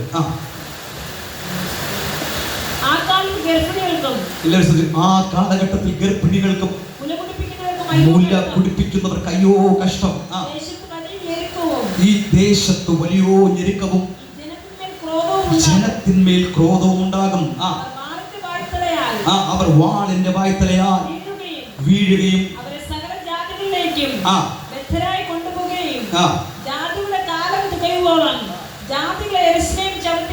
ചെയ്യും. 27-ാമത്തെ വാക്യം കൂടെ വായിച്ച് പ്രാർത്ഥിക്കാം. അപ്പോൾ മനുഷ്യപുത്രൻ ശക്തിയോട്, നമ്മൾ നാളെ തുടങ്ങാൻ പോയത് അപ്പോൾ മനുഷ്യപുത്രൻ ശക്തിയോട്. ഈ പറയപ്പെട്ട ലക്ഷണങ്ങൾ മുഴുവനും ഈ ഭൂമിയിൽ സംഭവിക്കുമ്പോൾ ചോദ്യം ഇതാ, ഈ പറഞ്ഞതെല്ലാം സംഭവിച്ചിട്ടുണ്ടോ? ഇപ്പൊ നടക്കുന്ന കാര്യമാണോ? നോഗയുടെ കാലഘട്ടത്തിൽ നടന്നതാണ്, നമ്മളത് കണ്ടിട്ടില്ലാത്തതാണോ? ഈ പറഞ്ഞതെല്ലാം നോഗയുടെ കാലഘട്ടത്തിൽ നടന്ന അതേ ലക്ഷണം ഇപ്പോൾ സംഭവിക്കുന്നുണ്ട്. ലോത്തിന്റെ കാലഘട്ടത്തിൽ നടന്നത് ഇപ്പോൾ സംഭവിക്കുന്നു. യേശു ക്രിസ്തു പറഞ്ഞ ഈ കാര്യങ്ങളും ഇപ്പോൾ സംഭവിക്കുന്നു. എങ്കിൽ ഇപ്പോൾ വായിച്ച വാക്യം, അപ്പോൾ മനുഷ്യപുത്രൻ മഹാശക്തിയോടും മഹാ തേജസ്സോടും കൂടെ മേഘത്തിൽ വരുന്നത് ആർ കാണും. ആര് കാണും? കാണും എന്നുള്ളവർ കാര്യത്തെ ശരി കാണണ്ട. അവര് കാണും. ആര്? നമ്മൾ കാണേണ്ടവരല്ല, പോകേണ്ടവരാ. സ്വതന്ത്രം അവര് കാണും. ഈ ലോകത്തിൽ തള്ളപ്പെടുന്നവർ, മാനസാന്തരപ്പെടാത്തവർ, യേശുവിന്റെ കൽപ്പന അനുസരിക്കാത്തവർ കാണും. നമ്മൾ ഇനി കാണുന്നവരുടെ ഗ്രൂപ്പിലല്ല, നമ്മൾ പ്രവേശിക്കുന്നവരുടെ ഗ്രൂപ്പിൽ, നമ്മൾ കടക്കുന്നവരുടെ ഗ്രൂപ്പിൽ. ഇതിന്റെ വിശദമായിട്ടുള്ള യേശുവിന്റെ രണ്ടാമത്തെ വരവും അനന്തര സംഭവവും വ്യക്തമായിട്ട് നമുക്ക് നാളെ പഠിക്കാം. പേപ്പർ പേനൊക്കെ കൊണ്ടുവരണം, ബന്ധുക്കളെല്ലാം കൂട്ടിക്കൊണ്ടുവരണം. എപ്പോഴും കിട്ടുന്ന ഒരു വിഷയമല്ല യേശു ക്രിസ്തു രണ്ടാമത്തെ വരവ്. എല്ലാ കണ്ണുകളും അടച്ച് ഒരു നിമിഷം എഴുന്നേറ്റ് നിൽക്കാം. ഇന്ന് രാത്രി കേൾക്കപ്പെട്ട ദൂതിന് മുൻപിൽ നമ്മെ തന്നെ സമ്പൂർണ്ണമായി സമർപ്പിച്ച് ദൈവത്തോട് നമുക്ക് പ്രാർത്ഥിക്കാം. നോഹയുടെ കാലഘട്ടം പോലെ തന്നെ മനുഷ്യപുത്രന്റെ വരവുമാകും. ലോത്തിന്റെ കാലഘട്ടം പോലെ തന്നെ